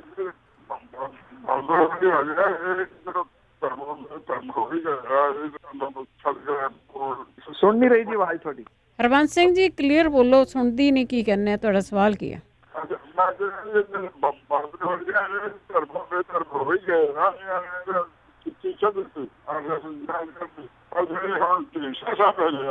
ਇਹ ਕੇਸਾ ਸਾਹਿਬ ਜਿਹੜਾ ਇਹ ਆਰਐਸ ਨੂੰ ਬਾਕੀ ਪਾਰਟੀਆਂ ਸਾਲਿਆਂ ਨਾਲ ਚੰਗਾ ਸਮਝਦੇ ਆ। ਇਹ ਕੀ ਗੱਲ ਹੈ? ਥੈਂਕ ਯੂ ਜੀ। ਮੈਨੂੰ ਤਾਂ ਨਹੀਂ ਸਮਝ ਲੱਗੀ। ਸੁਣਿਆ ਤਾਂ ਮੈਨੂੰ ਦੱਸਣਾ, ਮੈਨੂੰ ਨਹੀਂ ਸਮਝ ਲੱਗੀ। ਹਾਂਜੀ, ਸਮਝ ਨਹੀਂ ਲੱਗੀ। ਹਰਵੰਸ ਸਿੰਘ ਜੀ ਦੁਬਾਰਾ ਕਾਲ ਕਰ ਲਓ ਤੁਸੀਂ। ਬਿੰਦਰ ਤੂਰ ਜੀ। ਹਾਂਜੀ, ਸਤਿ ਸ਼੍ਰੀ ਅਕਾਲ ਭੈਣ ਜੀ। ਸਤਿ ਸ਼੍ਰੀ ਅਕਾਲ ਪੰਨੂ ਸਾਹਿਬ। ਪੰਨੂ ਸਾਹਿਬ, ਮੈਂ ਗੱਲ ਕਰਨੀ ਸੀ ਸੁਸ਼ਾਂਤ ਕੇਸ ਦੇ ਬਾਰੇ। ਇਹਨੂੰ ਕਿੰਨਾ ਉਲਝਾਇਆ ਜਾ ਰਿਹਾ ਤੇ ਮੀਡੀਆ ਦੇ ਵਿੱਚ ਕਿੰਨੀ ਕਾਵਾਂ ਰੌਲੀ ਪਈ ਹੋਈ ਆ। ਸਾਰਿਆਂ ਨੂੰ ਆਪੋ ਆਪਣੇ ਬਸ ਸਬਸਕ੍ਰਾਈਬ ਦੀ ਪਈ ਹੋਈ ਆ ਵੀ ਮੈਂ ਸਬਸਕ੍ਰਾਈਬ ਹੋ ਜਾਣ, ਮੈਂ ਪੈਸੇ ਬਣਾ ਲਾਂ ਜੀ। ਪਰ ਸਹੀ ਪਾਸੇ ਨੂੰ ਕੋਈ ਨਹੀਂ ਜਾਂਚ ਤੁਰ ਰਹੀ। ਈਵਨ ਪੁਲਿਸ ਨੂੰ ਕੀ ਪ੍ਰੋਬਲਮ ਆ? ਪੁਲਿਸ ਕਿਉਂ ਨਹੀਂ ਇਨਵੈਸਟੀਗੇਸ਼ਨ ਕਰਦੀ? ਇਹਦਾ ਮਤਲਬ ਇਹਨਾਂ ਉੱਪਰ ਮੁੱਖ ਮੰਤਰੀ ਮਹਾਰਾਸ਼ਟਰ ਦੇ ਦਾ ਪੂਰਾ ਦਬਦਬਾ ਵਾ ਵੀ ਤੁਸੀਂ ਇਨਵੈਸਟੀਗੇਸ਼ਨ ਨਹੀਂ ਕਰਨੀ। ਤੇ ਇਹਦਾ ਮਤਲਬ ਸਾਫ਼ ਸੁਥਰਾ ਨਿਕਲ ਕੇ ਬਾਹਰ ਇਹੋ ਹੀ ਦਿਖਾਈ ਦਿੰਦਾ ਲੱਗਦਾ ਵੀ ਉਹਨਾਂ ਹੀ ਕਰਾਇਆ ਕੰਮ, ਸਰਕਾਰ ਨੇ ਹੀ। ਇਹ ਜਿਹੜੀ ਉद्धਵ ਠਾਕਰੇ ਤੇ ਉਹਦਾ ਮੁੰਡਾ ਆਦਿੱਤਿਆ ਠਾਕਰੇ, ਇਹਨਾਂ ਵੱਲ ਨੂੰ ਉਂਗਲੀ ਜਾਂਦੀ ਹੈ। ਤੇ ਇਹ ਮਤਲਬ ਆਮ ਬੰਦੇ ਨੂੰ ਕਿੱਦਾਂ ਨਿਆਂ ਮਿਲ ਸਕਦਾ ਜੀ? ਇੰਨਾ ਜਿਹੜਾ ਮੀਡੀਆ ਹਾਈਲਾਈਟ ਹੋਇਆ ਜਿਹਦੇ ਬਾਰੇ, ਸੁਸ਼ਾਂਤ ਬਾਰੇ, ਉਹਨਾਂ ਨੂੰ ਨਿਆਂ ਨਹੀਂ ਮਿਲ ਰਿਹਾ। ਤੇ ਜੇ ਆਮ ਬੰਦੇ ਨੇ ਕੋਈ ਨਿਆਂ ਲੈਣਾ ਹੋਵੇ ਤੇ ਕਿੱਦਾਂ ਮਿਲ ਸਕਦਾ ਜੀ? Thank you. ਦੇਖੋ, ਸਰਕਾਰ ਦਾ ਹੱਥ ਤਾਂ ਨਹੀਂ ਕਿਹਾ ਜਾ ਸਕਦਾ। ਸਰਕਾਰ ਦੇ ਵਿੱਚ ਜਿਹੜੇ ਲੋਕ ਨੇ ਇਹ ਹੋ ਸਕਦਾ ਕਿ ਉਹਨਾਂ ਦਾ ਕੋਈ ਹੋਏ। ਐਕਚੁਅਲੀ ਕੀ ਆ, ਇਹ ਭਾਈ ਭਤੀਜਾਵਾਦ ਆ ਜਿਹੜਾ ਬਹੁਤ ਸਟਰੋਂਗ ਹੈ ਇੱਥੇ ਬਾਲੀਵੁੱਡ ਦੇ ਵਿੱਚ। ਉਹ ਕਿਸੇ ਬਾਹਰੋਂ ਆਏ ਵਿਅਕਤੀ ਨੂੰ ਚੱਲਣ ਨਹੀਂ ਦਿੰਦੇ। ਉਹ ਉਹਨਾਂ ਦਾ ਹੀ ਬੋਲਬਾਲਾ ਜਿਹੜਾ ਰਹੇ। ਇਹ ਪੰਜਾਬੀ ਫਿਲਮ ਇੰਡਸਟਰੀ ਦੇ ਵਿੱਚ ਵੀ ਹੈਗਾ। ਇੱਥੇ ਵੀ ਇਦਾਂ ਦਾ ਕੁਛ। ਇਹ ਛੋਟੇ ਪੱਧਰ ਤੇ ਆ, ਉੱਥੇ ਬਹੁਤ ਵੱਡੇ ਪੱਧਰ ਦੇ ਉੱਤੇ ਆ। ਉਹਦਾ ਤਾਂ ਪਿੱਛੇ ਕਿਤੇ ਨਾ ਕਿਤੇ ਜਿਹੜਾ ਦੀ ਉਹ ਹੱਥ ਹੈਗਾ। ਪਰ ਕਿਉਂਕਿ ਉਹ ਲੋਕ ਜਿਹੜੇ ਆ ਜੀ ਅੱਗੇ ਫਿਰ ਪੇ ਕਰਦੇ ਆ, ਜਾਂ ਮੈਂ ਜਿਵੇਂ ਸਾਰਾ ਕਿਤੇ ਜਿਹੜਾ ਠਾਕਰੇ ਪਰਿਵਾਰ ਆ ਉਹ ਫਿਲਮਾਂ ਪ੍ਰੋਡਿਊਸ ਕਰਦਾ, ਮਤਲਬ ਕਿ ਇਸ ਲਾਈਨ ਦੇ ਵਿੱਚ ਵੀ ਉਹ ਹੈਗਾ, ਤਾਂ ਕਰਕੇ ਜਿਹੜਾ ਵੀ ਉਹਦੇ ਬੰਦੇ ਕੋਈ ਨਾ ਵਿੱਚ ਫਸ ਜਾਣ, ਜਿਹਦੇ ਕਰਕੇ ਇਹ ਜਾਂਚ ਜਿਹੜੀ ਆ ਜੀ ਉਹ ਹੌਲੀ ਚਲਾਈ ਆ। ਹਾਂ, ਹੁਣ ਜਿਹੜੀ ਜ਼ਰੂਰ ਆ ਕੇਂਦਰੀ ਏਜੰਸੀਆਂ ਨੂੰ ਮਿਲ ਗਈ ਆ, ਪਰ ਕੇਂਦਰੀ ਏਜੰਸੀਆਂ ਜਿਹੜੀਆਂ ਨੇ ਉਹ ਸਭ ਨੂੰ ਪਤਾ ਕਿ ਉਹ ਤੋਤਾ ਨੇ ਕੇਂਦਰ ਦੀ ਸਰਕਾਰ ਦਾ, ਪਿੰਜਰੇ 'ਚ ਪਾਇਆ ਹੋਇਆ ਤੋਤਾ, ਵੀ ਉਹ ਪਿੰਜਰੇ 'ਚ ਪਾਇਆ ਤੋਤਾ ਤਾਂ ਵੀ ਉਹਨੂੰ ਪੁੱਛ ਲੈਂਦੇ ਵੀ ਗੰਗਾ ਰਾਮ ਚੂਰੀ ਖਾਣੀ ਹੈ, ਉਹ ਕਹਿੰਦਾ ਖਾਣੀ ਹੈ, ਤੇ ਨਹੀਂ ਤਾਂ ਅਦਰਵਾਈਜ਼ ਉਹ ਚੁੱਪ ਰਹਿੰਦਾ ਜੀ। ਤੋ ਇਹ ਉਹ ਹੁਣ ਕੀ ਕਰਾਉਂਦੇ ਆ, ਕਿੱਧਰ ਨੂੰ ਲਿਜਾਂਦੇ ਆ ਇਹਨੂੰ, ਕਿਉਂਕਿ ਮਹਾਰਾਸ਼ਟਰ ਦੀ ਜਿਹੜੀ ਸਰਕਾਰ ਹੈ ਉਹ ਉਹਨਾਂ ਦੇ ਨਿਸ਼ਾਨੇ ਤੇ ਹੈਗੀ ਆ, ਉਹ ਗੈਰ ਭਾਜਪਾ ਸਰਕਾਰ ਹੈ। ਇਸ ਪੁਆਇੰਟ ਨੂੰ ਵੀ ਇਹਦੇ ਵਿੱਚ ਜਿਹੜਾ ਜੀ ਉਹ ਨਹੀਂ ਭੁੱਲਣਾ ਚਾਹੀਦਾ। ਦੂਜੀ ਗੱਲ ਇਹ ਵੀ ਆ ਕਿ ਜਦੋਂ ਜਿਹੜੇ ਮਾਮਲੇ ਨੇ ਕਰੋਨਾ ਦੇ, ਉਹ ਤੁਹਾਨੂੰ ਪਤਾ ਕਿ ਜਿਹੜੇ ਇੰਨਾ ਟੱਪ ਜਾਣ ਗਿਣਤੀ ਨੂੰ 42 ਲੱਖ ਨੂੰ ਜਿਹੜਾ ਦੀ ਉਹ 42,000 ਮੌਤਾਂ ਜਿਹੜੀਆਂ 45,000 ਇਹ ਤੋਂ ਉੱਪਰ ਹੋ ਚੁੱਕੀਆਂ ਹੋਈਆਂ ਨੇ, ਤੇ ਫਿਰ ਉਹਨਾਂ ਖਬਰਾਂ ਨੂੰ ਕੱਟਣ ਦੇ ਵਾਸਤੇ, ਉਹਨਾਂ ਨੂੰ ਥੱਲੇ ਕਰਨ ਦੇ ਵਾਸਤੇ ਕੋਈ ਨਾ ਕੋਈ ਖਬਰ ਜਿਹੜੀ ਆ ਉਹ ਗੋਦੀ ਮੀਡੀਆ ਫਿਰ ਉਭਾਰੀ ਵੀ ਤਾਂ ਰੱਖਦਾ ਨਾ। ਹੁਣ ਕਿੰਨੇ ਕੁ ਦਿਨ 5 ਰਫਾਲ ਜਿਹੜੇ ਜਹਾਜ਼ ਆਏ ਉਹਨਾਂ ਦਾ ਰੌਲਾ ਪਾਉਂਦਾ ਰਹੂਗਾ, ਜਾਂ ਭੂਮੀ ਪੂਜਨ ਦਾ ਰੌਲਾ ਪਾਉਂਦਾ ਰਹੂਗਾ, ਉਹਨੂੰ ਕੋਈ ਖਬਰ ਇੱਦਾਂ ਦੀ ਚਾਹੀਦੀ ਹੈ ਨਾ ਜਿੰਨਾ ਕੋਲ 5-7 ਦਿਨ ਤਾਂ ਲੰਘਣ। ਬਿਲਕੁਲ ਜੀ। ਅੱਗੇ ਤਰਲੋਚਨ ਸਿੰਘ ਜੀ। ਸਤਿ ਸ੍ਰੀ ਅਕਾਲ ਜੀ, ਸਤਿ ਸ਼੍ਰੀ ਦੋਵਾਂ ਅਕਾਲ। ਜਣਿਆਂ ਨੂੰ ਪਿਆਰ ਸਤਿ ਸ਼੍ਰੀ ਭਰੀ। ਅਕਾਲ। ਸਤਿ ਸ਼੍ਰੀ ਅਕਾਲ ਜੀ। ਸਰ, ਮੇਰਾ ਸਵਾਲ ਪੰਨੂ ਸਾਹਿਬ ਨੂੰ ਇਹ ਆ ਵੀ ਜਿਹੜੇ ਆਹ ਇਕਬਾਲ ਸਿੰਘ ਜਥੇਦਾਰ ਆ, ਜਾਂ ਆਹ ਗੁਰਬਚਨ ਸਿੰਘ ਆ, ਜਾਂ ਆਹ ਹੈਗਾ ਦਾ ਦੂਜਾ ਆਹ ਕੀ ਸਾਡੇ ਇਹਨੂੰ ਉਹ ਮੈਨੂੰ ਭੁੱਲ ਗਿਆ, ਉਹ ਇਹਨਾਂ ਦਾ ਜੇ ਸਾਧ ਸੰਗਤ ਦਾ ਪੈਸਾ ਖਾ ਕੇ ਇਹਨਾਂ ਦਾ ਕਿਤੇ ਲੇਖਾ ਜੋਖਾ ਹੋਊਗਾ? Thank you. ਮੇਰਾ ਖਿਆਲ ਸ਼ਾਇਦ ਮੰਡ ਸਾਹਿਬ ਜਾਂ ਬਰਗਾੜੀ ਮੋਰਚਾ ਤੁਸੀਂ ਕਹਿਣਾ ਚਾਹੁੰਦੇ ਹੋਵੋਗੇ। ਦੇਖੋ, ਲੇਖਾ ਜੋਖਾ ਤਾਂ ਇਹ ਕੀ ਉਹਨਾਂ ਦਾ ਜਿਹੜਾ ਜੀ ਹੋਣਾ, ਨੰਗੇ ਤਾਂ ਹੋਏ ਹੋਏ ਆ ਲੋਕਾਂ ਦੇ ਵਿੱਚ। ਜਿਹੜਾ ਜੀ ਜਿਹੜਾ ਬੋਲ ਰਿਹਾ ਸੀਗਾ ਪਟਨਾ ਸਾਹਿਬ ਦੇ ਸਾਬਕਾ ਜਿਹੜਾ ਜੀ ਉਹ ਜਥੇਦਾਰ, ਵੈਸੇ ਤਾਂ ਉਹ ਕਹਿੰਦਾ ਕਿ ਮੈਂ ਅੱਜ ਵੀ ਜਥੇਦਾਰ ਹਾਂ। ਸਵਾਲ ਇਹ ਸੀਗਾ ਵੀ ਉਹਦੇ ਬਾਰੇ ਕਿਹਨੂੰ ਨਹੀਂ ਸੀ ਪਤਾ, ਪਰ ਉਹ 5 ਜਥੇਦਾਰਾਂ ਦੇ ਵਿੱਚ ਬਹਿੰਦਾ ਤਾਂ ਰਿਹਾ ਨਾ ਜਿੰਨੀ ਦੇਰ ਤੱਕ ਰੌਲਾ ਨਹੀਂ ਪੈ ਗਿਆ। ਆਈ ਥਿੰਕ ਬਹੁਤ ਕੁਛ ਲੋਕਾਂ ਨੂੰ ਲੱਗਦਾ ਕਿ ਬਹੁਤ ਕੁਛ ਨੈਗੇਟਿਵ ਜਿਹੜਾ ਦੀ ਉਹ ਹੋ ਰਿਹਾ, ਪਰ ਜੇ ਦੇਖਿਆ ਜਾਵੇ ਤਾਂ ਇਹ ਪੋਜ਼ਿਟਿਵ ਵਾਲੇ ਪਾਸੇ ਨੂੰ ਵੀ ਜਾ ਰਿਹਾ। ਨੰਗਾ ਚਿੱਟਾ ਹੋ ਕੇ ਤਾਂ ਸਾਹਮਣੇ ਜਿਹੜਾ ਦੀ ਉਹ ਆ ਰਿਹਾ ਨਾ। ਅੱਜ ਸਵਾਲ ਤਾਂ ਖੜੇ ਹੋ ਰਹੇ ਆ ਨਾ। ਅਕਾਲੀ ਦਲ ਬਾਦਲ ਇੱਥੇ ਪਟਿਆਲੇ ਦੇ ਨੇੜੇ ਲੱਗਵਾ ਇੱਕ ਪਿੰਡ ਹੈ, ਉਹਦੇ ਵਿੱਚ 100 ਸਾਲ ਪੁਰਾਣੀ ਇੱਕ ਜਿਹੜੀ ਛੋਟੀ ਬੀੜ ਹੁੰਦੀ ਸੀ, ਛੋਟੇ ਸਾਈਜ਼ ਵਾਲੀ, ਉਹ ਚੋਰੀ ਹੋ ਗਈ। ਉਹਦੇ ਵਾਸਤੇ ਧਰਨਾ ਲਾ ਰਿਹਾ SSP ਦੇ ਦਫ਼ਤਰ ਦੇ ਬਾਹਰ। ਕਿਉਂ ਧਰਨਾ ਲਾ ਰਿਹਾ? ਕਿਉਂਕਿ 267 ਬੀੜਾਂ ਜਿਹੜੀਆਂ ਸ਼੍ਰੋਮਣੀ ਗੁਰਦੁਆਰਾ ਪ੍ਰਬੰਧਕ ਕਮੇਟੀ ਦੇ ਅੰਡਰ ਜਿਹੜਾ ਛਾਪਾਖਾਨਾ ਉੱਥੋਂ ਗਾਇਬ ਹੋਈਆਂ 2016 ਦੀਆਂ, ਉਹ ਅਜੇ ਤੱਕ ਨਹੀਂ ਲੱਭ ਰਹੀਆਂ। ਉਹਨਾਂ ਦੇ ਬਾਰੇ ਨਹੀਂ ਉਹ ਗੱਲ ਕਰਦਾ, ਇੱਧਰ ਲਾ ਰਿਹਾ ਜੀ। ਪਰ ਉਹਨੂੰ ਸਹਿਯੋਗ ਨਹੀਂ ਮਿਲ ਰਿਹਾ ਲੋਕਾਂ ਦਾ। ਸਹਿਯੋਗ ਕਿਉਂ ਨਹੀਂ ਮਿਲ ਰਿਹਾ? ਕਿਉਂਕਿ ਜਿਹੜਾ ਸੋਸ਼ਲ ਮੀਡੀਆ ਹੈ ਉਹਨੇ ਜਿਹੜਾ ਇਹ ਨੰਗਾ ਚਿੱਟਾ ਕਰਕੇ ਰੱਖਿਆ ਪਿਆ। ਮੇਰਾ ਖਿਆਲ ਜਿਹੜੇ ਫਿਲਮ ਅਦਾਕਾਰ ਨੇ ਦੀਪ ਸਿੱਧੂ ਹੋਰੀ, ਉਹਨਾਂ ਦੇ ਵੱਲੋਂ ਉਠਾਏ ਪੁਆਇੰਟ ਤੁਸੀਂ ਸੁਣੇ ਹੋਣੇ ਆ ਬਹੁਤ ਸਾਰਿਆਂ ਨੇ, ਜਿਹੜਾ ਜੀ ਉਹ ਪੁਆਇੰਟ ਇਹਦੇ ਉੱਤੇ 267 ਵਾਲੇ ਮਾਮਲੇ ਦੇ ਉੱਤੇ ਉਠਾ ਰਹੇ ਆ। ਉਹਨਾਂ ਦੇ ਵਾਸਤੇ ਸ਼੍ਰੋਮਣੀ ਗੁਰਦੁਆਰਾ ਪ੍ਰਬੰਧਕ ਕਮੇਟੀ ਮੀਟਿੰਗ ਲਾ ਰਹੀ ਆ ਵੀ ਇਸ ਬੰਦੇ ਦੇ ਖਿਲਾਫ ਕਾਨੂੰਨੀ ਕਾਰਵਾਈ ਕਰੋ। ਜੇ ਕਾਨੂੰਨੀ ਕਾਰਵਾਈ ਤੁਸੀਂ ਕਰਨੀ ਆ 2016 ਦੇ ਵਿੱਚ, ਮੈਂ ਤੁਹਾਨੂੰ ਅੰਦਰ ਦਾ ਭੇਦ ਦੱਸਦਾ, ਇੱਕ 2016 ਦੇ ਵਿੱਚ ਜਦੋਂ ਇਹ ਬੀੜਾਂ ਜਿਹੜੀਆਂ ਸੀਗੀਆਂ ਉੱਥੇ ਅੱਗ ਲੱਗੀ ਹੈ, ਉਸ ਟਾਈਮ ਕਿਉਂਕਿ ਬੀੜਾਂ ਸੜੀਆਂ ਤਾਂ ਬਹੁਤ ਥੋੜੀਆਂ ਸੀਗੀਆਂ, 267 ਨਹੀਂ ਸੀ ਜਿਹੜਾ ਦੀ ਉਹ ਸੜੀਆਂ। ਉਦੋਂ ਇੱਕ ਇੰਸਪੈਕਟਰ ਨੇ ਰਿਪੋਰਟ ਤਿਆਰ ਕਰਕੇ ਸਬਮਿਟ ਕਰਤੀ, ਪਰ ਉੱਥੇ ਜਿਹੜੇ ਉਦੋਂ ਕਮਿਸ਼ਨਰੇਟ ਸੀਗੇ ਉਹਨਾਂ ਨੇ ਇਹ ਰਿਪੋਰਟ ਅੱਗੇ ਫਰਦਰ ਇਹਦੇ ਉੱਤੇ ਕਾਰਵਾਈ ਕਰਨ ਤੋਂ ਨਾ ਕਰਤੀ, ਕਿਉਂਕਿ ਸਰਕਾਰ ਉਦੋਂ ਅਕਾਲੀ ਦਲ ਬਾਦਲ ਦੀ ਸੀਗੀ ਤੇ ਡਿਪਟੀ ਮੁੱਖ ਮੰਤਰੀ ਸੁਖਬੀਰ ਸਿੰਘ ਬਾਦਲ ਹੁਰੀ ਸਨ। ਜੇ ਕਾਨੂੰਨੀ ਕਾਰਵਾਈ ਕਰਨੀ ਆ ਤੇ ਦੀਪ ਸਿੱਧੂ ਹੋਰਾਂ ਦੇ ਉੱਤੇ ਕਰਨ ਦੀ ਬਜਾਏ, ਜਿਨ੍ਹਾਂ ਨੇ ਤਾਂ ਇੱਕ ਸਵਾਲ ਪੁੱਛਿਆ ਨਾ ਵੀ ਜਵਾਬ ਦਿਓ ਇਹ ਬੀੜਾਂ ਕਿੱਥੇ ਗਈਆਂ ਨੇ, ਤੁਸੀਂ ਕਾਨੂੰਨੀ ਕਾਰਵਾਈ ਇਹਨਾਂ ਲੋਕਾਂ ਦੇ ਉੱਤੇ ਕਿਉਂ ਨਹੀਂ ਕਰਦੇ? ਵਾਅਦਾ ਤਾਂ ਕੀਤਾ ਸੀ ਜਥੇਦਾਰ ਸਾਹਿਬ ਨੇ ਕਿ ਅਸੀਂ ਸਾਬਕਾ ਜੱਜ ਤੋਂ ਇਹਦੀ ਜਾਂਚ ਕਰਾਵਾਂਗੇ। ਸਾਬਕਾ ਜੱਜ ਲੈਣ ਦੇ ਨਵਿਤਾ ਸਿੰਘ ਹੋਰੀ, ਉਹ ਵਿਚਾਰੇ 2 ਦਿਨ ਦੇ ਵਿੱਚ ਇਹਨਾਂ ਦੇ ਤੇਵਰ ਦੇਖ ਕੇ ਛੱਡ ਕੇ ਲਾਂਭੇ ਹੋ ਗਏ ਵੀ ਨਾ ਮੈਂ ਤੁਹਾਡੇ ਹਿਸਾਬ ਨਾਲ ਜਾਂਚ ਨਹੀਂ ਕਰ ਸਕਦੀ, ਜਾਂ ਤਾਂ ਮੇਰੇ ਹਿਸਾਬ ਨਾਲ ਜਾਂਚ ਹੋਊਗੀ। ਉਹ ਇਹਨਾਂ ਨੂੰ ਪਸੰਦ ਨਹੀਂ ਸੀ ਆਉਣੀ ਤੇ ਲੈ ਦੇ ਕੇ ਉਹ ਈਸ਼ਰ ਸਿੰਘ ਹੋਰੀ ਜਿਹੜੇ ਤੇਲੰਗਾਨਾ ਤੋਂ ਲਿਆਂਦੇ ਗਏ, ਇੱਕ ਵਕੀਲ ਜਿਹੜਾ ਜੀ ਉਹਨਾਂ ਨੂੰ ਦਿੱਤੀ ਵੀ ਹੁਣ ਇਹ ਜਾਂਚ ਕਰਨਗੇ। ਜਦੋਂ ਤੁਸੀਂ ਜਾਂਚ ਦਾ ਵਾਅਦਾ ਇੱਕ ਸਾਬਕਾ ਜੱਜ ਤੋਂ ਕੀਤਾ, ਇੱਕ ਵਕੀਲ ਤੋਂ ਕਿਉਂ ਕਰਵਾ ਰਹੇ ਹੋ? ਕੀ ਪੰਜਾਬ ਦੇ ਵਿੱਚ ਕੋਈ ਰਿਟਾਇਰਡ ਸਿੱਖ ਜੱਜ ਨਹੀਂ ਰਿਹਾ ਜਿਹਦੇ ਤੋਂ ਤੁਸੀਂ ਜਾਂਚ ਜਿਹੜੀ ਦੀ ਉਹ ਕਰਵਾ ਸਕੋ? ਇਹ ਮਾਮਲੇ ਇਸ ਕਰਕੇ ਨੰਗੇ ਚਿੱਟੇ ਜਿਹੜੇ ਦੀ ਉਹ ਹੋ ਰਹੇ ਆ, ਬਿਲਕੁਲ ਕਲੀਅਰ ਜਿਹੜਾ ਹੋ ਰਿਹਾ। ਲੋਕਾਂ ਨੂੰ ਬਹੁਤ ਕੁਝ ਪਤਾ ਲੱਗ ਗਿਆ, ਜਿਹੜਾ ਕਿ ਪਹਿਲਾਂ ਬਹੁਤ ਕੁਝ ਅਕਸਰ ਲੁਕਿਆ ਜਿਹੜਾ ਦੀ ਉਹ ਰਹਿ ਜਾਂਦਾ ਸੀ। ਮੈਂ ਸਮਝਦਾ ਇਹ ਮੌਜੂਦਾ ਸਮੇਂ ਦੀ ਇਹ ਪ੍ਰਾਪਤੀ। ਜੀ ਅੱਗੇ ਜਸਵਿੰਦਰ। ਹਾਂਜੀ ਸਤਿ ਸ਼੍ਰੀ ਅਕਾਲ ਜਸਵਿੰਦਰ ਜੀ, ਆਪਣਾ ਰੇਡੀਓ ਬੰਦ ਕਰੋ, ਜੇ ਕੋਈ ਸਵਾਲ ਹੈ ਤੇ ਪੁੱਛ ਲਓ। ਸਤਿ ਸ਼੍ਰੀ ਅਕਾਲ ਭੈਣ ਜੀ। ਸਤਿ ਸ਼੍ਰੀ ਅਕਾਲ। ਇਹ ਮੈਂ ਵੀ ਭਾਜੀ ਹੁਣਾਂ ਨੂੰ ਪੁੱਛਣਾ ਵੀ ਜਿੱਦਾਂ ਦੂਜਿਆਂ ਨਾਲ ਵੀ ਆਪਣੇ ਫਲੈਟਾਂ ਦਾ ਕੀ ਦੂਜਾ ਵੀ ਬਈ ਕੁਝ ਹੈ ਸੰਭਾਵਨਾ ਚੱਲਣ ਦੀ ਕਿ ਨਹੀਂ? ਫਲਾਈਟਾਂ ਠੀਕ ਹੈ। ਹਾਂਜੀ ਫਲਾਈਟਾਂ ਦੀ, ਹਾਂਜੀ Thank ਕੋਈ ਹੈ ਸੰਭਾਵਨਾ? ਥੈਂਕ ਨਹੀਂ ਜੀ। ਦੇਖੋ ਚੱਲਣਗੀਆਂ ਤਾਂ ਸਹੀ, ਇਹ ਤਾਂ ਨਹੀਂ ਨਾ ਹੋ ਸਕਦਾ ਕਿ ਨਹੀਂ ਚੱਲਣਗੀਆਂ। ਹੁਣ 에ਅਰ ਕੈਨੇਡਾ ਦੀਆਂ ਮੇਰਾ ਖਿਆਲ 10 ਜਾਂ 12 ਦਿਨ ਦੇ ਵਾਸਤੇ ਫਲਾਈਟਾਂ ਜਿਹੜੀਆਂ ਦੀ ਹੋ ਰਹੀਆਂ ਨੇ ਡਾਇਰੈਕਟ ਜਿਹੜੀਆਂ ਦਿੱਲੀ ਤੱਕ 에ਅਰ ਕੈਨੇਡਾ ਦੀਆਂ। ਤੋ ਇਹਦੇ ਉੱਤੇ ਨਿਰਭਰ ਕਰੂਗਾ ਜੀ ਪੈਸੇਂਜਰ ਦੇ ਉੱਤੇ ਕਿ ਕਿੰਨੇ ਕੁ ਜਿਹੜੇ ਪੈਸੇਂਜਰ ਨੇ ਉਹਨਾਂ ਨੂੰ ਹੁੰਗਾਰਾ ਹੁਲਾਰਾ ਜਿਹੜਾ ਦੀ ਉਹ ਦਿੰਦੇ ਆ। ਚੱਲਣਗੀਆਂ ਜੀ ਚੱਲਣਗੀਆਂ, ਆਸਵੰਦ ਰਹੋ, ਕੋਈ ਗੱਲ ਨਹੀਂ। ਥੋੜਾ ਸਮਾਂ ਹੋਰ ਹੈ, ਨਹੀਂ ਤਾਂ ਸਤੰਬਰ ਅਕਤੂਬਰ ਤੋਂ ਤਾਂ ਪੂਰੀ ਆਸ ਜਿਹੜੀ ਆ ਜੀ ਉਹ ਹੈਗੀ ਆ। ਪਰ ਦੇਖੋ ਜਿੰਨੀ ਦੇਰ ਤੱਕ ਇਹ ਜਿਹੜਾ ਫੁਹਾਰਾ ਹੈ ਇਹਦਾ ਵਾਇਰਸ ਦਾ ਉਹ ਕੰਟਰੋਲ ਦੇ ਵਿੱਚ ਨਹੀਂ ਆਉਂਦਾ, ਇਹਦਾ ਕੋਈ ਵੈਕਸੀਨ, ਇਹਦੀ ਕੋਈ ਮੈਡੀਸਨ ਜਿਹੜੀ ਨਹੀਂ ਆ ਜਾਂਦੀ, ਕਿਉਂਕਿ ਰਸ਼ੀਆ 13 ਤਰੀਕ ਨੂੰ ਲਾਂਚ ਕਰ ਰਿਹਾ, ਉਹਦਾ ਕਿਹੋ ਜਿਹਾ ਰਿਸਪੌਂਸ ਜਿਹੜਾ ਦੀ ਉਹ ਰਹਿੰਦਾ, ਅੱਗੋਂ ਫਿਰ ਬਾਕੀ ਮੁਲਕਾਂ ਦੇ ਵਿੱਚ ਜਿਹੜਾ ਦੀ ਉਹ ਕਿਵੇਂ ਜਾਂਦਾ।